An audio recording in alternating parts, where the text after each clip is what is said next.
Welcome to another episode of OG55. We're talking about anything that you want to talk about. Parks, studio, streaming, music, you name it. We're talking about it. Just ask your question in the comments and we'll go through them all. Tonight, we got the Italiano in the house on OG55 Live.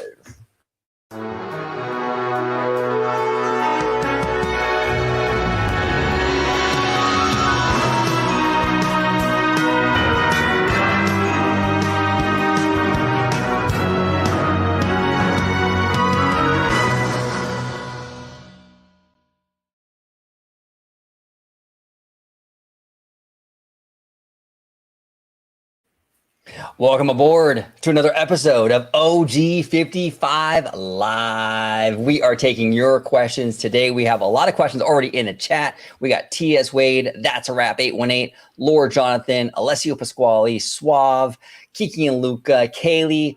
Fantastic crew already here. But before we get started and we dive into the festivities, Mr. Italiano, if you could let everybody at home know where they could find you on social media, sir.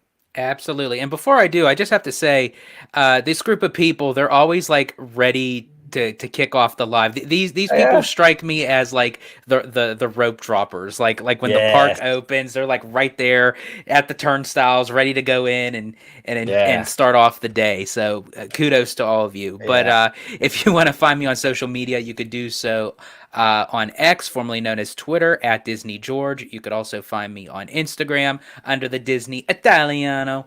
And of course, you'll find me here on my home base at Orange Grove 55 with Citrus Corner, with all that sweet, juicy, but sometimes sticky Disney news and info. There we go. And that's a wrap. 818 says, bring back the balls to the wall siren. We're bringing it back. We are bringing it back. There we go, George. Here, one more time for good measure, Mr. Balls to the Wall. Here we go. There we go. I have a feeling that won't be the last time we'll be playing that in this live stream today. All right, here we go. Mr. T.S. Wade 2. Is there a chance that Tom Staggs will be the next CEO of Disney? I hope so, because I don't trust Dana Walden. I've heard that she's a political witch of the West. Okay, so is there a chance, Wade? Absolutely. We've talked a lot about it on this channel. Bob Iger liked him enough or respected him enough to bring him and Kevin Meyer back into the fold to as consultants for linear television, right, and streaming and what have you. So they are right now, on the Disney payroll helping Bob Iger.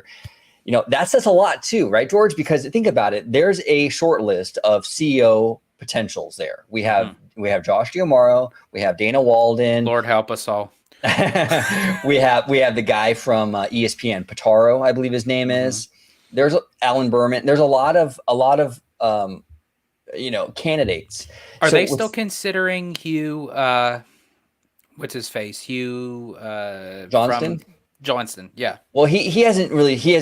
I mean, he hasn't started yet as CFO. I don't think he starts till next month. So we got to kind of see how that kind of pans out. But the fact that Bob Iger did not go to his crop of in-house people, the Dana Waldens, the Daddy Joshes, for this advice, and he went outside to Tom Staggs, tells you right there that he doesn't fully trust the in-house folks like Dana Walden and all them. So I think it's a good chance Tom Staggs will be chosen. Well, right out of the gate, OG, here we go. I'm going to go balls to the wall on this because Bust him out, George. Bust him out. I have to say, honestly, I think that if the board didn't screw Tom Staggs from the very get, I mean, obviously as times change, with the shutdowns, the pandy, the economic crisis and what have you, things get adjusted. But I feel like that Tom Staggs had the charisma and the chops to be able to get us through those hard times. And I feel like that if it would have been handed down to Staggs in the first place, like how it should have been, right. I don't think that a lot of the situations that Disney is going through right now, even as far as in the political term wise, I feel like would have been a different story had Staggs would have stepped in once Iger would have stepped on the first time. Yeah, no, 100%. Tom Staggs is a very capable executive, and he's capable wherever you put him. He was a great CFO, chief financial officer. Then Bob Iger switched it up and made him the parks chief, and he crushed it that job. So he put him anywhere, and he's good. So I think that he has everything. He has the knowledge. He's got the chops. He's personable, very likable. He's kind of like Michael Eisner. He's like that nerdy charm, right? Exactly. He checks all the boxes. Do you think for someone that's actually already in the company, that if they were ever to consider for a CEO, do you think that should be part of the requirements, that maybe have them test out in different fields in the company and see how, as if they're a strong contender for all those, kind of like check the boxes off, then that can put them as a contender as CEO, because it definitely takes to know then more than just one part of the company. Oh yeah, no, absolutely. And that was one thing that that I think Bob Iger got right. The reason why he did that when he would switch people around like Staggs and even Rizzullo, right? Jay Rizzullo. The reason he did that is to see how they would do in these other fields, these other positions, right? And how they would handle that stuff. So it's a smart decision. Disney is a very multifaceted company. It's not just parks. It's not just studio. There's a lot of stuff, a lot of moving parts, and you're going to want a well-rounded executive running this studio. Running this company. So yeah, it's actually a great idea, a really good idea. Suave CLT here says, thoughts on majors being fired. Will it affect upcoming movies, and will Disney invest less in Avengers Campus until they can fix the MCU's profitability, or does that not play into the role of expansion? So for those of you that are not aware, because this is actually like a really fresh story, Jonathan Majors has been fired by Disney and Marvel Studios after assault guilty verdicts. So he had a bunch of charges against him, and I believe a few of these charges were dropped, but some of them stuck. I think 2 of the charges stuck, the assault and the harassment charge. So he was found guilty today. Now his sentencing isn't until February. Okay. Now to answer Suave's question, will it affect the upcoming movies? Yeah, big time. Absolutely. Yeah, this whole like phase was like it was about Kang. You know what I'm saying? He was the center focus. Yeah. Right. So either they're going to have to recast him, or they're going to have to write the character out completely and do like a Doctor Doom situation, which I'm kind of hoping they do Doctor Doom. I like that character more, just me personally, whatever. But like, yeah, either we're going to get a new actor playing this character, or they're going to just completely write out the character altogether. But it will absolutely affect the upcoming movies. In terms of like, will this like mean that they're going to invest less in Avengers Campus? I don't think so. I don't think it has a big impact on the movies and the cinematic universe end of it, but the theme park stuff now. Honestly, I don't think there's any more less investment that they could actually do. We're still waiting on that e-ticket. I know, right? Exactly. Like, come on, let's get that e-ticket going. Yeah, it's not going to affect the land, because they can cherry pick for the land. The popular characters, the popular movies, they can put that in the land. But the cinematic universe thing is way more complicated. And actually, this whole thing with Jonathan Majors kind of shows you kind of like the Achilles heel of having a cinematic universe, right? Like how one piece of that puzzle can go astray and how it can throw the whole thing into chaos. And it's like the cinematic universe thing is a cool concept, but at the same time, it comes with a lot of risks. They kind of lucked out initially up until like Endgame. With how everyone was kind of like the actors and actresses, they stayed on board. There was no major controversies with any of these people, and now you're starting to see like what could happen when something does come to head. So it's pretty crazy. But you don't think it's going to have any effect on the parks, George?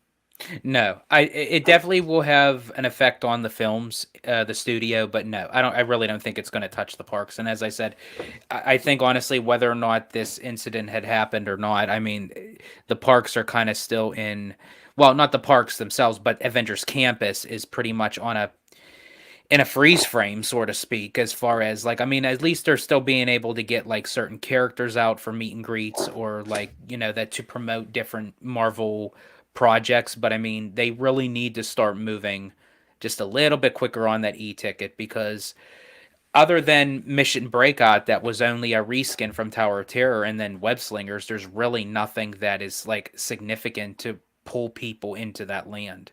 unfortunately, because I mean, I do enjoy Web Slingers from time to time. I love Mission Breakout, but as far as the land goes itself, I basically use that as a walking path. Yeah, I know, and that's what it was, and that's what it was before too. When it was Bugs Land, it was walking path. So they got to figure a way to expand it. You know, Hollywood Land is probably going to get cut into at least a little bit. You know, so the only thing with me is at least the Bugs Land was at least a little bit more appealing to look at. Like, and I get like what they're doing, like with the campus, you know, to kind of have it like California based type of, you know, those campuses, but tech campuses. Yeah. But I don't know. I think honestly, if the e-ticket is as good as what I'm hoping it to be, that can kind of save the land for me. But as aesthetically pleasing, I'm not really a fan of Avengers Campus as the land, how it looks. Yeah.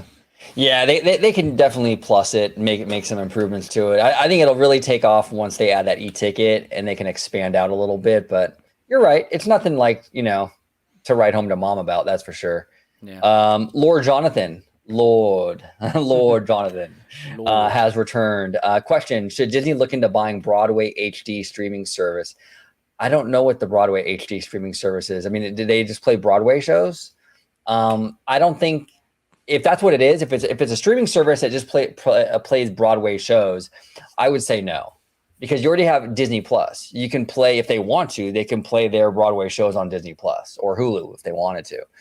You don't need a separate service for that. Just my opinion. But what do you think, George? Yeah, I agree. Like, I think if they were going to put any kind of, you know, Broadway style theater productions, you know, that are live or what have you, yeah, just kind of make an extra tab, put it on Disney Plus, find it all right there. I mean, you can even, they have a Disney Parks tab, I believe, on Disney Plus. You can even throw them in there because technically, I think, isn't it? Well, is it part of Disney Parks experiences? No, products? Actually, I don't think so. Is it its own thing? I think it's a separate thing. I think it's Disney.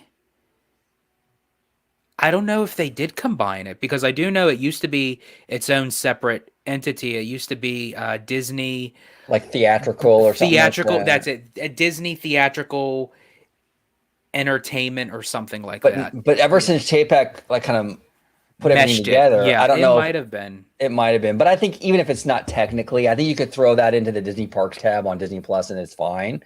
But yeah, I don't think you need a whole streaming service for Broadway shows. They only have a handful of them anyway, you know? Yeah. Laura Jonathan here says, should Disney look into Pandora jewelry company? In terms of buying it, no. I don't think they need to do that. No, I don't think that. I think right now they could partner. You know, they do like a lot of partnering, but to actually buy the whole entire company, no. Yeah, no, I agree. Partnerships is fine. I think that's all you really need. Kiki and Luca is in the house. And Luca. Yes, let's give a little. There we go. Kiki and Luca here says, what do canceled actors do after they get canceled? Chances Jonathan Majors will be my Uber driver in the next 5 years? Yeah, probably, dude. Yeah, he's not getting work for a long time. He's on the outs right now with Hollywood. But that doesn't mean he's on the outs forever. Okay, because people, you know, sometimes they do after they kind of like work on themselves and kind of like what's the word for it? Like kind of like, you know, the self-improvement, redeem the soul search thing. Maybe in a few years he might come back. I mean, if you remember Robert Downey Jr., he had a lot of demons back in the day, a lot of drug use and stuff like that. And he cleaned up and he became, you know, a household name with Iron Man and stuff. So yeah, if Jonathan Majors, you know, cleans up his life and he does a little inner soul searching and he's you know, and betters himself or whatever. And the best thing that these actors can do is follow the appropriate steps. You know, do what needs to be done. Don't give any hassle. Don't give any difficulty. The quicker that you get through that process, the better is to better yourself, you know, and you know, possibly your career. Yeah, absolutely. CSRS here says many Disney YouTubers say that D23 2024. Oh, we're going to set George off on this one. Here we go. Here we go. Will be a make or break moment for Disney as a whole. What are the ways it could determine the future direction, good or bad? This leads me to my next question. Go ahead, George. Okay, so CSRS, thank you for the great question. And yes, this is like right down my alley. I think honestly, it really does depict of what direction the company is going to go, because they utilize these expos to kind of, especially for the bigger D23 expo, to kind Right. of showcase where the company is going, because there's so many different presentations and panels and exhibits that they have that showcases the studio side of the company, the park side of the company. So it definitely will depict the latter pretty much of like what is going to be in the pipeline. And if they don't have the confidence to say, you know what, this is what we have going for us, and they have to stop, I'm going to keep on saying it, with the shoulda, coulda, woulda, maybes, ifs, ands, or buts. They cannot do any of that crap, especially coming from tomorrow with the parks. And Right. I already kind of know that he's going to do that, which I don't mind. I don't have a problem with that, but you have to bring something else to the table than just that. We need Yeah. a lot of green lit. It's ready to go. We're already in the process of it. Construction's going to start in spring or summer or what have you, fall. I don't care. Just get it going. Yeah, oh yeah, we need big projects. We need big projects. It looks like the Encanto thing for Animal Kingdom is a go. Now, I'm not saying it's official, okay? I don't want anyone to misconstrue what I'm saying here, but the reason why I think it's pretty much greenlit is because they showcased it in that ABC special that they show the Tiana Bayou Adventure, the sets. They Correct. showcased, they mentioned the Encanto expansion at Animal Kingdom. Now, this is a different audience than the expos. The expos are for the nerds, the sweaties. You know what I'm saying? The ABC is for the normies, the family, the soccer moms, all that. So if they mention it on ABC, that Encanto thing is, I think, pretty close to official. They wouldn't have brought that up, in my opinion, just in my opinion, on ABC if it wasn't. But yeah. Oh, no, finish your thought, and then I have a question for you, OG. Sure. No, I was going to say too, in regards to CSRS's question, it's a make or break thing. Okay, Yeah. like Daddy Josh needs to start announcing stuff. It's also a like a fan morale issue, right? When you have the head of the parks tomorrow getting on these stages and consistently letting fans down with these announcements or these non-announcements, really, it brings the energy down. Universal fans right now are ready to go, man. They're hyped. We're getting we're getting Epic Universe. We're getting the thing in Vegas. We're getting the Kid Park in Texas. Now there's rumors from Alicia Stella of a Universal Park in Great Britain. Okay, I saw that. So Universal fans are eating real good, and then tomorrow gets on stage at D23 or Destination D, and it's a bunch of we could do this and we could do that. It's like it just kills fan morale. Okay, you have to announce some big stuff, get out there, and really get the fans pumped. Disney's the king right now. I'm telling you right now, Disney. Everyone loves. Look, the passion is on Disney's side. Tomorrow, tap into that and announce something, and you'll see that people will come in droves if you just start building stuff again.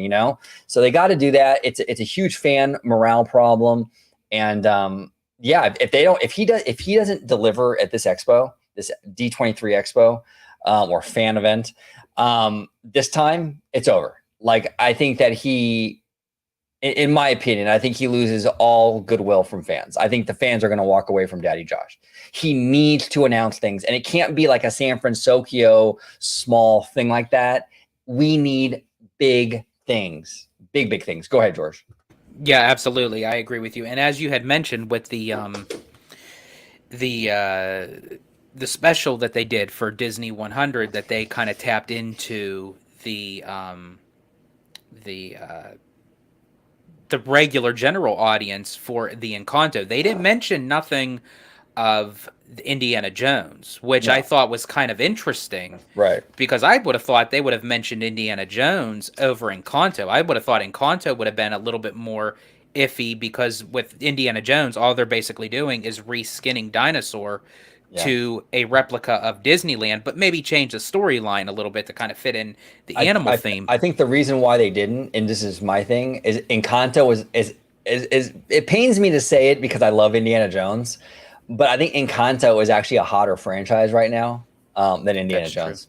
Indy 5 did not do well at the box office. I think young people, the Gen Zs, even like millennials, I think they're more into Encanto, so I think Disney sees dollar signs more with that than they do the Indiana Jones thing. But you're right; it would be easier to do Indiana Jones because they just have to retheme the dinosaur ride. Right, and then right after that, Lin-Manuel Miranda actually doubled on and said, "Who wouldn't want to see that magical house in a Disney park?" So they kind of rubber stamped it with a rubber stamp by having Lin-Manuel Miranda say that on television, on live broadcast to the normies. So I think you're right. I think Encanto is pretty much a go. They didn't officially announce it, but I think that that's going to be the official announcement for Animal Kingdom at the expo, which kind of ties into CSRS's next question. But before we do, OG, because you had briefly mentioned about Tiana's Bayou Adventure, because they had released some of the set pieces. The set pieces actually that is inside of the mountain as we speak, and I wanted to get your thoughts on that. Yeah. Okay. So these set pieces were really they showed some of the set pieces for Tiana's Bayou Adventure. This is one of them, and then this is just the leaves or whatever, the fake plants, and then there's this. Okay. So here, I'm gonna kind of give you my overall thoughts, and then George, I want to get your thoughts on this as well. My overall thought with this is it reminds me a lot of the Bayou scene in Pirates of the Caribbean. When that first scene, when you pull out of the loading dock, you go through and there's all the fireflies and the banjo and all that. That's what this reminds me of. Now it's funny because I saw on Twitter a lot of fans kind of using that as like an insult or like to diss this, like kind of like, oh, it looks just like Disneyland's Pirates of the Caribbean. But they were saying it in a way that was like negative, it was a negative thing. Yeah, I'm like, wait, what are you talking about? This is like one of the greatest attractions of all time. Like, you're not exactly dissing it. I mean, if it looks anything like Pirates, that's a huge fucking win. Number one. Number two, I've been saying for a long time, I love the New Orleans theme, and I couldn't even imagine Pirates, that New Orleans Pirates vibe, Bayou vibe, on a large scale like this with Splash Mountain. I think there's a lot of potential there. It could be beautiful, on that huge, massive scale. And that's kind of what I was wanting. So I'm kind of, in my opinion, and it might be an unpopular one, I like this kind of realism that they're going with. It's not a cartoony look at all. And from what I'm hearing too, is they're going to use projection mapping for like the sky and things like that. So you might see animated birds or whatever in the background. I don't know, man. I dig it. I like it. A lot of people don't. What are your thoughts, George? Well, and you had a great idea that you brought to my attention, that because it kind of has like that bayou, that straight bayou feel, like at the very beginning of Pirates of the Caribbean, of how the Blue Bayou is adjacent within the attraction itself, and people dining at the restaurant can get a little glimpse of the ride, and the people on the ride could get a glimpse of the restaurant. And you had mentioned like what a great way to kind of showcase the overall theme, because Tiana's is based off of cooking, of food, of a restaurant. So why couldn't they have incorporated Tiana's place kind of where it's a separate entrance, but it's intertwined with the ride itself? That would have been phenomenal. So it would be like the Blue Bayou. You would sit down and eat, and you would see like the logs go by and stuff. And like it's a food-based attraction. It's centered around cooking. It just makes all the sense in the world. But again, that would cost a lot. That's a huge investment. Maybe they just weren't able to do it. I understand with the pandemic and all that stuff, things changed. So I get it. But that would have been pretty cool. But overall, I mean, I like it though. I think it looks pretty I do too. I like it as well. I love how how you put it. It's not like fully animated. It actually looks like real life backdrops, but they're going to incorporate the story of the animated characters within that. And honestly, I mean, I think at this point we should all just pretty much move on. As much as I love Splash Mountain, it'll always, have a core memory with me going to the parks and what have you. Yeah. But I mean, it's done. It's we got to move on, and let's try to enjoy something of what we're getting, because you never know. This might be as Kaylee would say, this might be a banger of an attraction. You never know. So shout out to Kaylee. Shout out to Kaylee. Yeah, no, it might be a banger of attraction, and that's the one thing though. We're talking, and this is actually tied to this next question. What are your predictions? Sadly, one of my predictions for 2024, because this attraction, I think, opens at the end of 2024, if I'm not mistaken. Correct. Right? Yes. Okay. One of my predictions is the opening of this attraction is going to create a total shitstorm on social media. This attraction has become a center of the culture war. And I hate the culture war. I'm so tired of the freaking culture war. But you're going to have this predictable thing where the people that, feel it's woke are going to hate it. They're going to crap all over it, no matter, and I'm so done with that. I'm so over it. Look, if the ride opens and there's things in this ride that are not good and not up to Disney quality, we'll be on this channel talking about all the good and all the bad. And everyone that's watching, please do us a favor, even for your own self. Try not to go fully by what someone is putting on social media, especially if they are actually physically not there experiencing it themselves. If they are just going to go by hearsay or by pictures or by video, they can have their opinion. It's their God-given right, but take it with a grain of salt. Put a little asterisk there, right? Yeah. A little asterisk there. Absolutely. So what are your predictions for Disneyland Resort for D23? Oh, for D23. Oh, okay. Okay. D23. Okay, so just for Disneyland Resort. Okay. Honestly, I think we're probably going to. I feel like we're going to hear something a little bit sooner than the Expo or the D23 event for Disneyland Forward. But I feel like we're going to get maybe some little projects because of Disneyland Forward getting greenlit. That what's going to be in the pipeline. Okay, that's fair. My mind is kind of going in the same direction. Like, because I think they vote on this Disneyland Forward thing in like the spring, so it might be like March, April, maybe even like February-ish. I think it's around there. Mm-hmm. So we'll know when they approve it. We know when the one with the vote. We'll get the news. But at the Expo, we might hear Pandora coming to Disneyland Resort, and because Disneyland Forward was approved, now they have a spot for it or whatever, right? Stuff like that. I think we're going to see. I'm hoping we get that. I'm hoping we get something with the Avengers e-ticket. And we were sitting on that for way too long. They need to move on this. Come on. They need to. Yeah. Disney, DCA needs stuff. It's crazy. It's over here starving. Come on, feed this damn park. and again, as part of the Disneyland Forward, I think all eyes are going to be on DCA when it comes time for that. Yeah. Oh, absolutely. Quick, I hope so. Before you go to CSRS's next question, if you could do me a huge favor, just really quick, if you can go down to Walt Dibney, Nate, because this was just part because of the Expo. I just wanted to answer his question. Walt Dibney? Quick. Yeah. Okay, give me 1 sec. Walt Dibney. Give me 1 sec. Oh, man, we got a lot of questions. Walt Dibney. Oh, here. So really quick, I just wanted to just answer his question because we were on the subject matter. Right. So the Expo is not going to fully be at the Honda Center.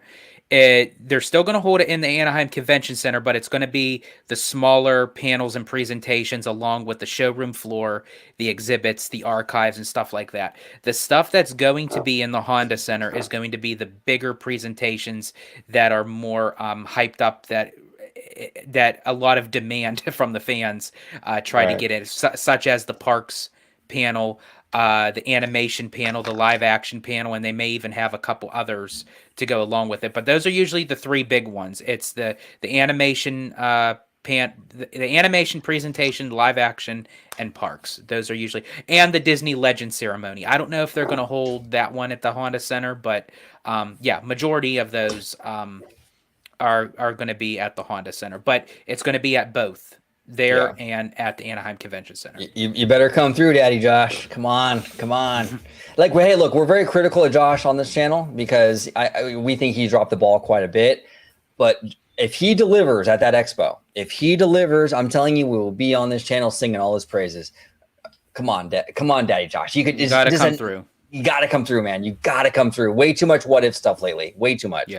CSRS here says, when those sound stages and Mummy get removed at Universal Hollywood, could the theme park expansion possibly be DC themed area if Universal buys WB?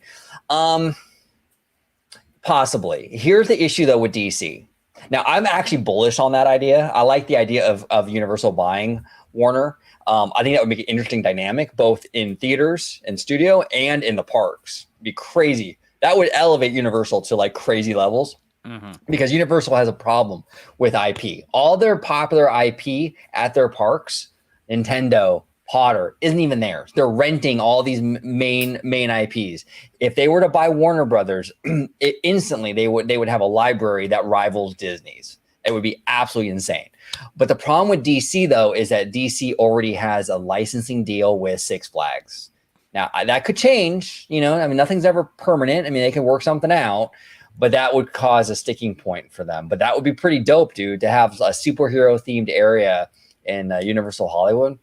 I'd be down for that. I know we have the one and only Mr. Theme Park Wizard in the chat. Wizard, if you're our Universal guy, you know, if you have heard anything in regards to that, anything in regards to DC and Universal or WB, comment in the chat. We'd love to hear. I think that would definitely put Universal Hollywood on the map, other than its tram tour, because the tram tour is iconic. I mean, like, that is like the heart of that whole entire park. So I think that if you were to put in a strong IP like Warner Brothers IP into that space, if they possibly could, I think honestly that would definitely raise the bar for Universal Hollywood.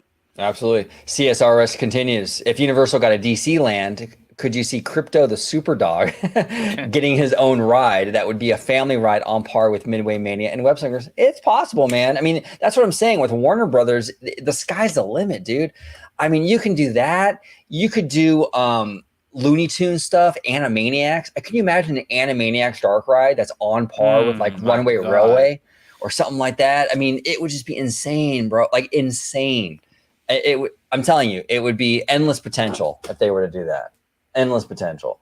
CSRS, if Universal buys WB and reboots the Looney Tunes, how should the IP be used in the parks? Should it get a full land or standalone ride that maybe replaces something like The Simpsons? It's interesting. I don't know. That's a tough one, man. What do you think, George? I'll start with you. What do you think? Should it get a Looney Tune land, or should it have like maybe you have the Wile E. Coyote ride over here, and then you got like the Bugs Bunny ride over there? I think when it comes to Universal, they have the way to kind of get away with both, so to speak. I feel like if it was something of Disney, it kind of throws like out of the norm, because Disney is so used to kind of having their own individual lands and the rides that fit those lands. Universal kind of has that extra little way about them that even though it wouldn't make any sense, it fits into their parks. I personally would love to just see an entire Looney Tunes land, just so that I know that that's where you can find them. But the way that Universal Hollywood is, which is a little bit different than Universal Orlando, I can kind of see it where it would just be like a random attraction here or there. Yeah. I would personally do a full Looney Tunes ride that incorporates all the Looney Tunes rather than just break it up individually if they were going to do that route. And then, as you mentioned, OG, do an Animaniacs dark ride, maybe do like a Tiny Toons walkthrough or something like that. A Tasmania type of little mini land. Could you imagine like a ride like Spider-Man, you know, the one at Universal? Right. But it's Batman the animated series. Oh, see, you had me there, man. It's done. Mic drop right there. You know what I'm saying? It would just be it was incredible, man. There's so much potential there. We'll see what happens, you know? We'll see what happens. They might end up buying it. You never know. Weirder things have happened. CSRS, what types of rides should Looney Tunes get at Universal? Family stuff. You know, like I would do like classic dark ride stuff. That you see like in Fantasyland, but then I would also do a little more ambitious, maybe similar like Runaway Railway and things like that. That's kind of the route. Maybe I would like go. For Taz, you could do like a type of spinner ride, like a little bit wild but mild kind of spinner ride. There you go. That's great. That's great. Yeah. Wild but mild. Yes. Right. That's cool. Matthew Murr, friend of the channel. Matthew Murr. I did a video with him the other day. It was fantastic, by the way. Matthew here says, I'd like to announce that sometime in the near future, we're going to try and do our first voice actor interview. We're going to sit down with Jennifer Hale, who's been the main voice of Cinderella since at least the end of the 90s and also occasionally voiced Dory. Yeah, I talked to Matthew about this. It was actually Matthew's idea. And we are going to reach out to her and see if she's willing to come on the show. So we'll keep everybody updated if we can actually get her on, because I think it'd be a fantastic interview. So keep an eye out for that. And Matthew Moore follows up with, "Oh, and question: do you think Disneyland Paris might have turned out better if it was built elsewhere in Europe?" What do you think about that, George? If they didn't do Paris, what I mean, if it was somewhere else? Because I know that Universal, the news today, the rumor from Alicia Stella is it's United Kingdom, the UK, or Great Britain. I'm sorry, but well, if they did it somewhere else, would it have been any different? I think it would have mattered that if they were considering on Disneyland Paris in today's time. I think back in the time of the Eisner era, I don't really think that was like really a thought to say, oh, can we consider other places? Because I don't think any other really place was even considering on touching, having any of those kind of signature parks internationally because of the issues of what had happened that transpired with Disneyland Paris once it opened. And I feel like now that they kind of dip their toes into it and you're starting to see all these other parks coming, around the globe, and now it's other countries are like, you know what, maybe we should kind of get into that. It'd be better for our economy as well. So I feel like it might have been if it would have been a different time zone, so to speak. A different time, yeah. Time frame. Yeah, maybe, absolutely. But I think now I think they've fallen in love with Disneyland. I mean, it's actually a very it definitely, it worked. Now. Oh yeah, it worked its way. I mean, it went through hell and back to get where it is. But yeah, I think honestly, it sustained itself now where we're good. It's fine where it's at. And it did it enough where Universal now wants to build something over there at that side of the pond, right? As they say. So Kaylee, she says, if you can get rid of any Disney ride, what would it be? Okay, so Kaylee, I'm gonna start off, and then I'm gonna go to George, but I'm gonna be a little controversial, and I've said this before, and I don't know how it's gonna go over, but I would actually, if I was in charge, I would get rid of the Incredicoaster, and not just the Incredicoaster, the entire pier. What I would do is I would replace that whole area with a Disney Sea style harbor and create a beautiful backdrop with the lagoon. Imagine all the rock work and all the detail with the really pretty buildings and everything. Just this really cool like harbor. Like I'm talking like Japan Disney style though, like high budget stuff. So yeah, bulldoze Incredicoaster, bulldoze Pixar Pier, build that Disney Sea harbor, but you keep the lagoon. You keep World of Color, all that stuff. But imagine how much aesthetically, how much more awesome that would be, being in that lagoon and having all that beauty around you. Number one. Number two, as a nerd, it always bothered me that you can see through the coaster and you can see the convention center across the street. I'm a sightline guy, and people used to give me shit because I was talking about the Super Mario World, about the sight lines. You can see the giant Comcast building, and they thought I was just picking on Universal. I'm not just picking on Universal. I'm just as weird about it at Disney. I like to feel immersed in that, and I just feel like Pixar Pier drops the ball. It was always a weird decision for me that they built a coaster as a berm and you can see through it. It doesn't make any sense. George, I'll take it over to you. If you can get rid of any Disney ride, what would it be? So you were at DCA. I'm going to go over to Disneyland Park for mine. Yes. And it's actually a section of the park, if you will, and it involves multiple attractions, and it is Autopia, the subs, and kind of going a little bit up further to the Fantasyland Theater. That like whole stretch of land, I would literally say take everything out of it, but keep the lagoon of the subs. Don't touch the lagoon. It's aesthetically pleasing. You could do something with it. Don't know what, but I would keep the lagoon, but just take the attraction out. And I would literally, as far as the Autopia, it takes up so much room. And I get it that a lot of people still enjoy it. You could take your kids on it and what have you. But you could put so many better things in that space. And shout out to Dave from Fresh Baked. I know he loves the Autopia. He's probably his toes are probably curling right now if he's watching this. I completely sympathize with that. I have like my sacred cows too and stuff. I understand that. It's just time. I'm so sorry, Dave. It's just time, But hey, we'll see, dude. Hey, this thing has survived like so many rumors, and it's still there. Even the one down in Florida, everyone thought when Tron was coming, the Speedway was going to get axed. No, it only cut a tip off, and then everything else just it had its bris. It Yeah, only, exactly. only cut the tip off, and it still survived even with Tron. It's crazy. It's crazy. Kaylee here continues. If Westcott actually happened and there was a World Showcase, what countries and attractions would you want to see that are not in Epcot already? Okay, so Kaylee, this is a cool question. What they were actually going to do with Westcott was it wasn't going to be the countries, it was going to be the continents. So I would just go with that. I would do the continents. Now I know Disney is obsessed with IP. And that's where the money is. That's where the soccer moms, they want that Frozen ride. They want the Tangled ride. They want that stuff.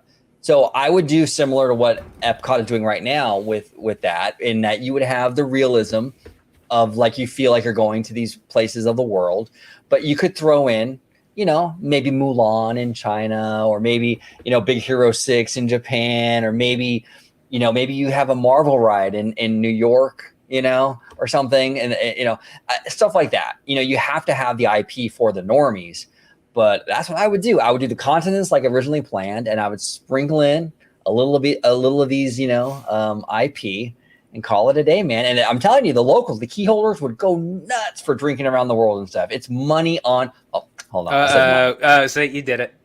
Here we go. And we got one more for you. Brand new money, brand new hundreds, got a bunch of zeros like a bag of new Funyuns. There we go. It's money on the table. Money on the table. Go ahead, George. What would you do if they actually built Westcott?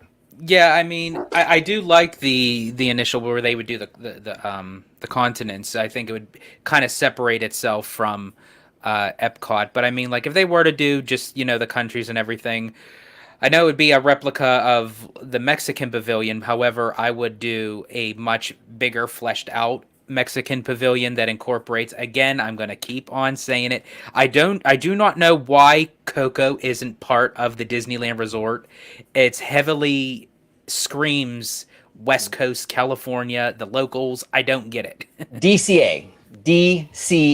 Put Coco in DCA. Build a really immersive like Mexican village in DCA. It could be like DCA's New Orleans Square. It'd be awesome. Go ahead, George. I'm sorry to interrupt. Yeah. No. That's exactly. I mean, again, they'd be making money. I'm sorry, that is what it is. But I mean, like, then you can add. They'd be saying, "Bitch, I do the money dance," right? Exactly. That's it. But then, like, you could add like Encanto, Tangled, Frozen. Like, you could add all the other kind of IPs that aren't really. Well, I mean, Frozen is incorporated in the Norway Pavilion, but they maybe can do like the Oaken coaster, rather than the Frozen Ever After and what have you. But even just with that, I mean, just with the drinking around the world, you could do a lot of the events that goes on in Epcot. You have the arts festival, you got Flower and Garden, you have food and wine, or you could have something that just is significant to the state of California, and it's, again, there's so many possibilities, and why Westcott wasn't even moved forward after. I mean, I get why in a sense, but I mean, of why it wasn't rethought of to even consider bringing it back. Disney really needs to consider that. Yeah, no, 100%, 110%. Leo CH here, part 1 of 2. Have you heard the rumor of Universal going to build a park in the UK? If this is true, how is this going to impact the Orlando park, including Epic Universe? Okay, this is interesting. Now, I want to say this is a rumor from Alicia Stella of Theme Park Stop, and she said that this is what Universal's considering. A park in the UK. Fascinating. So they want to compete in the European market. Interesting. Now, I've been hearing, because I'm not as much of a Universal guy, but I've been hearing a lot, like our friend Elizabeth Gates, who's on Twitter, things like that, people like that, who have concerns about building a Universal park in the UK, because apparently, and I didn't know this, but apparently the Universal Orlando parks get a lot of tourists from that area. So if they were to build one in their backyard, is it going to cut into the visitation patterns for Orlando? That's fascinating, and it might, because I know that we've had a little bit of that issue here in California before Tokyo, Japan, got their Disneyland. from what I heard, that we got a lot more visitation from that area of the world. But once they got one in their own country, there was less incentive, you know? So it's a possibility it does cannibalize a little bit of the visitation over there at Epic Universe and just Universal Resort in general. We'll see, though. What are your thoughts, George? I think it depends on the context of like what they decide the Universal park is going to be over there. Mhm. I think if they do a lot of mirrored attractions or where it's kind of like similar to what is over in Orlando, then of course they're going to stay over there in their own country and save money on flights and what have you. But I think if they make it kind of unique to the detail of like what is customized over at the UK, it still might impact a little bit of the numbers, but you still might have people to come over just to enjoy Orlando's center attractions. So now here's a question, and a question for the chat too. But George, do you do a Harry Potter land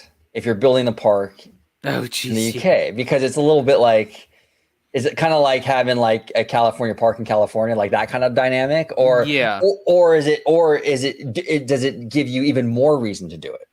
I don't know.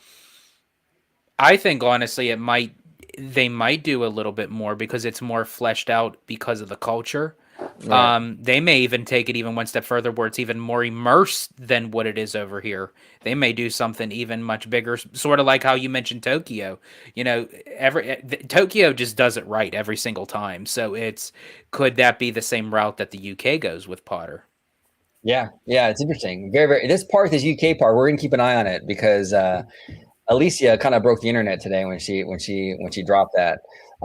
Leo CH here says, plus, do you think there will be proponents or rejections to this, like the one that happened to Euro Disney and Disneyland Paris? I actually don't, Yeah, I because don't either.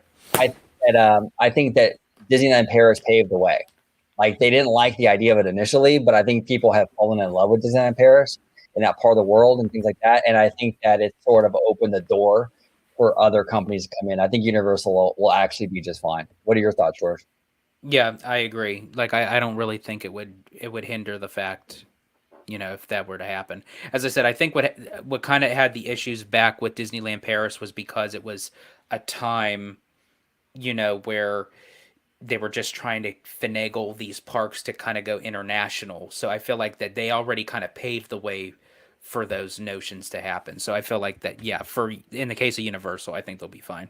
Yeah, I think they'll be absolutely fine. And we got the only Bad Thought Studio in the building. Bad Thought Studio, Tones, and Candid Camper. Is George excited? The price of sriracha is going down. Now, now apparently there was a sriracha shortage for a while now, right? Mm-hmm. And I guess the prices are coming down now. Maybe my local grocery store is having, because they changed the CEOs, which lo and behold, it was on it for a much better decision making, and there's a lot of deals and specials going on. So I'm actually going tomorrow, so hopefully that there is a price change on the sriracha, because I might be getting a 2-for-1 sale. There you go. Yeah, I've actually out here in Southern California. A lot of people have been complaining, like, I see on the internet and stuff of being able to find sriracha because of the supply chain stuff or whatever. I've never had that issue, but we also have a lot more Asian markets and things like that than other parts of the country. I've never had an issue to find it, but the price has been pretty high. But I've never had an issue to actually like find it in the store. Yeah. Sam Chat, friend of the channel, Sam Chat.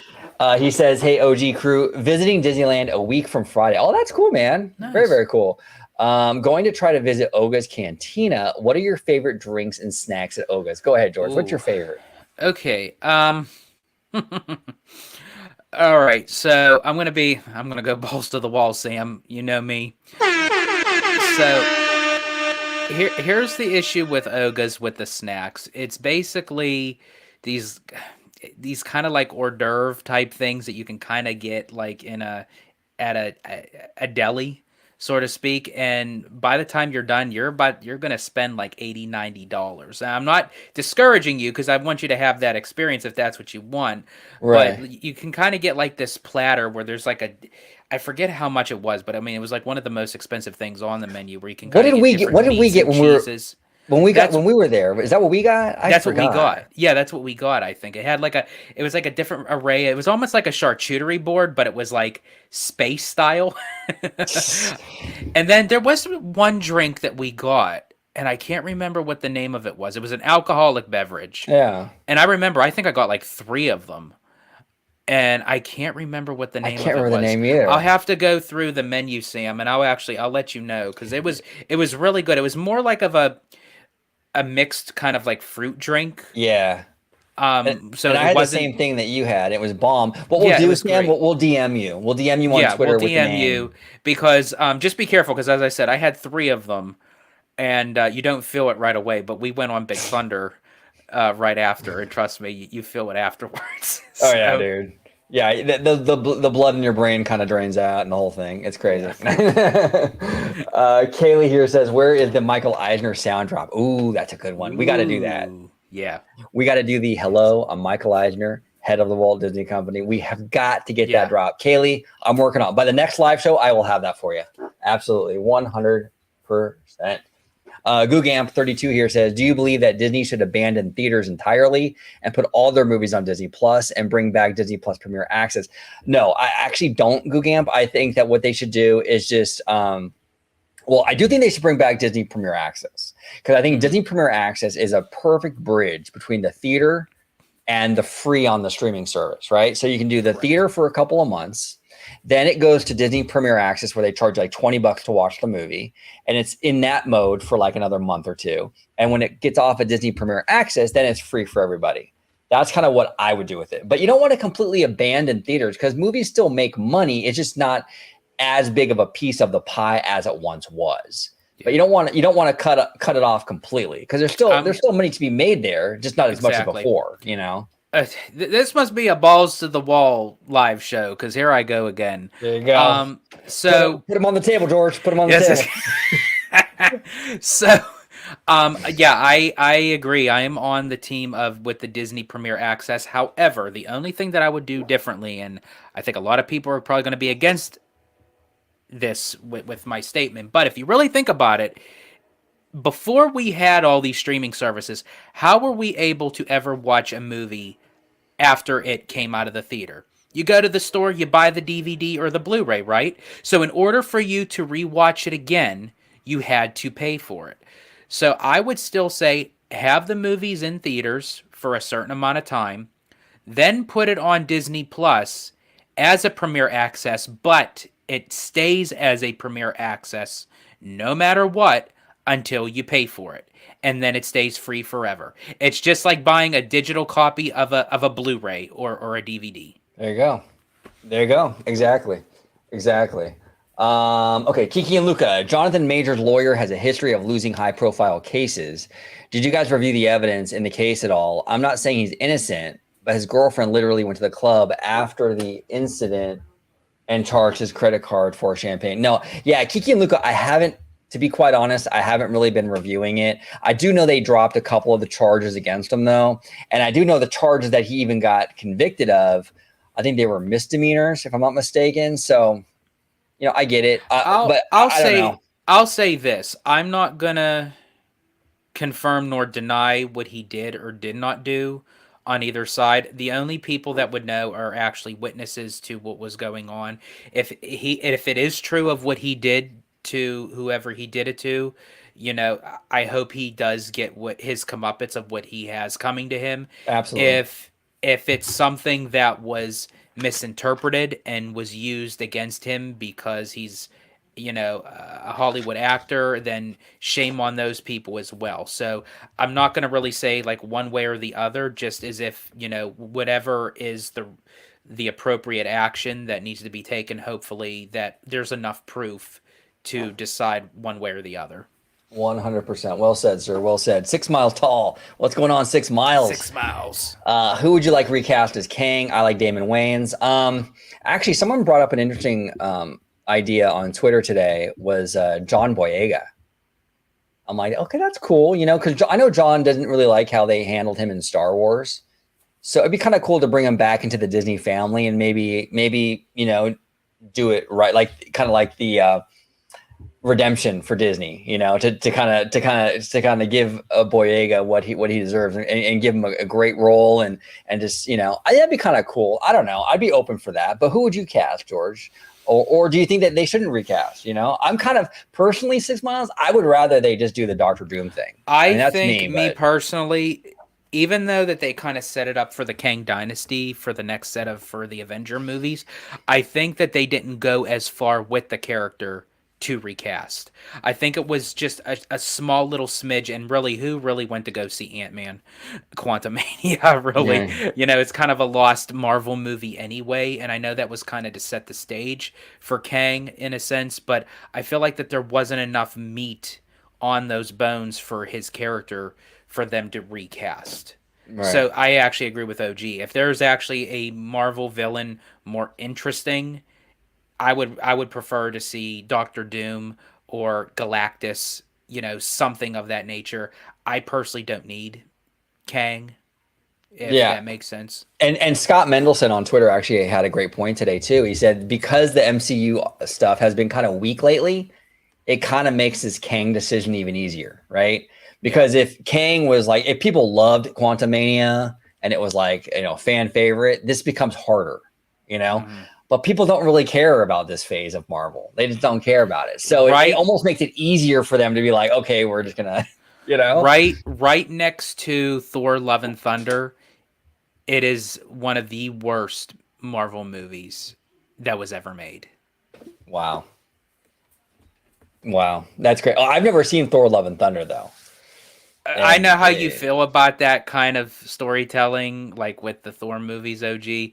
Like after Ragnarok, trust me, if you couldn't even get through Ragnarok, you would never even get through the whole movie of Love and Thunder. Trust me. Oh, forget it. I hate cornball, like super cheesy humor. I like comedies. I like smart comedies though, right? Like Superbad is a smart comedy. Absolutely. It's funny, but it's done in a smart way. It's not insulting my intelligence, right? Exactly. Some of this other stuff, man, like the Ragnaroks, and I'm sure Love and Thunder is the same way. Just not my thing. Not my thing at all. We got Mr. Theme Park Wizard in the house today, everybody. And he is asking, should Blackpink buy Disney? They should. And they could probably afford it too. They've been crushing. It's been wins on wins for Blackpink lately. Here we go. Let's go to the girls, though, and ask them, hey, are you going to buy Disney?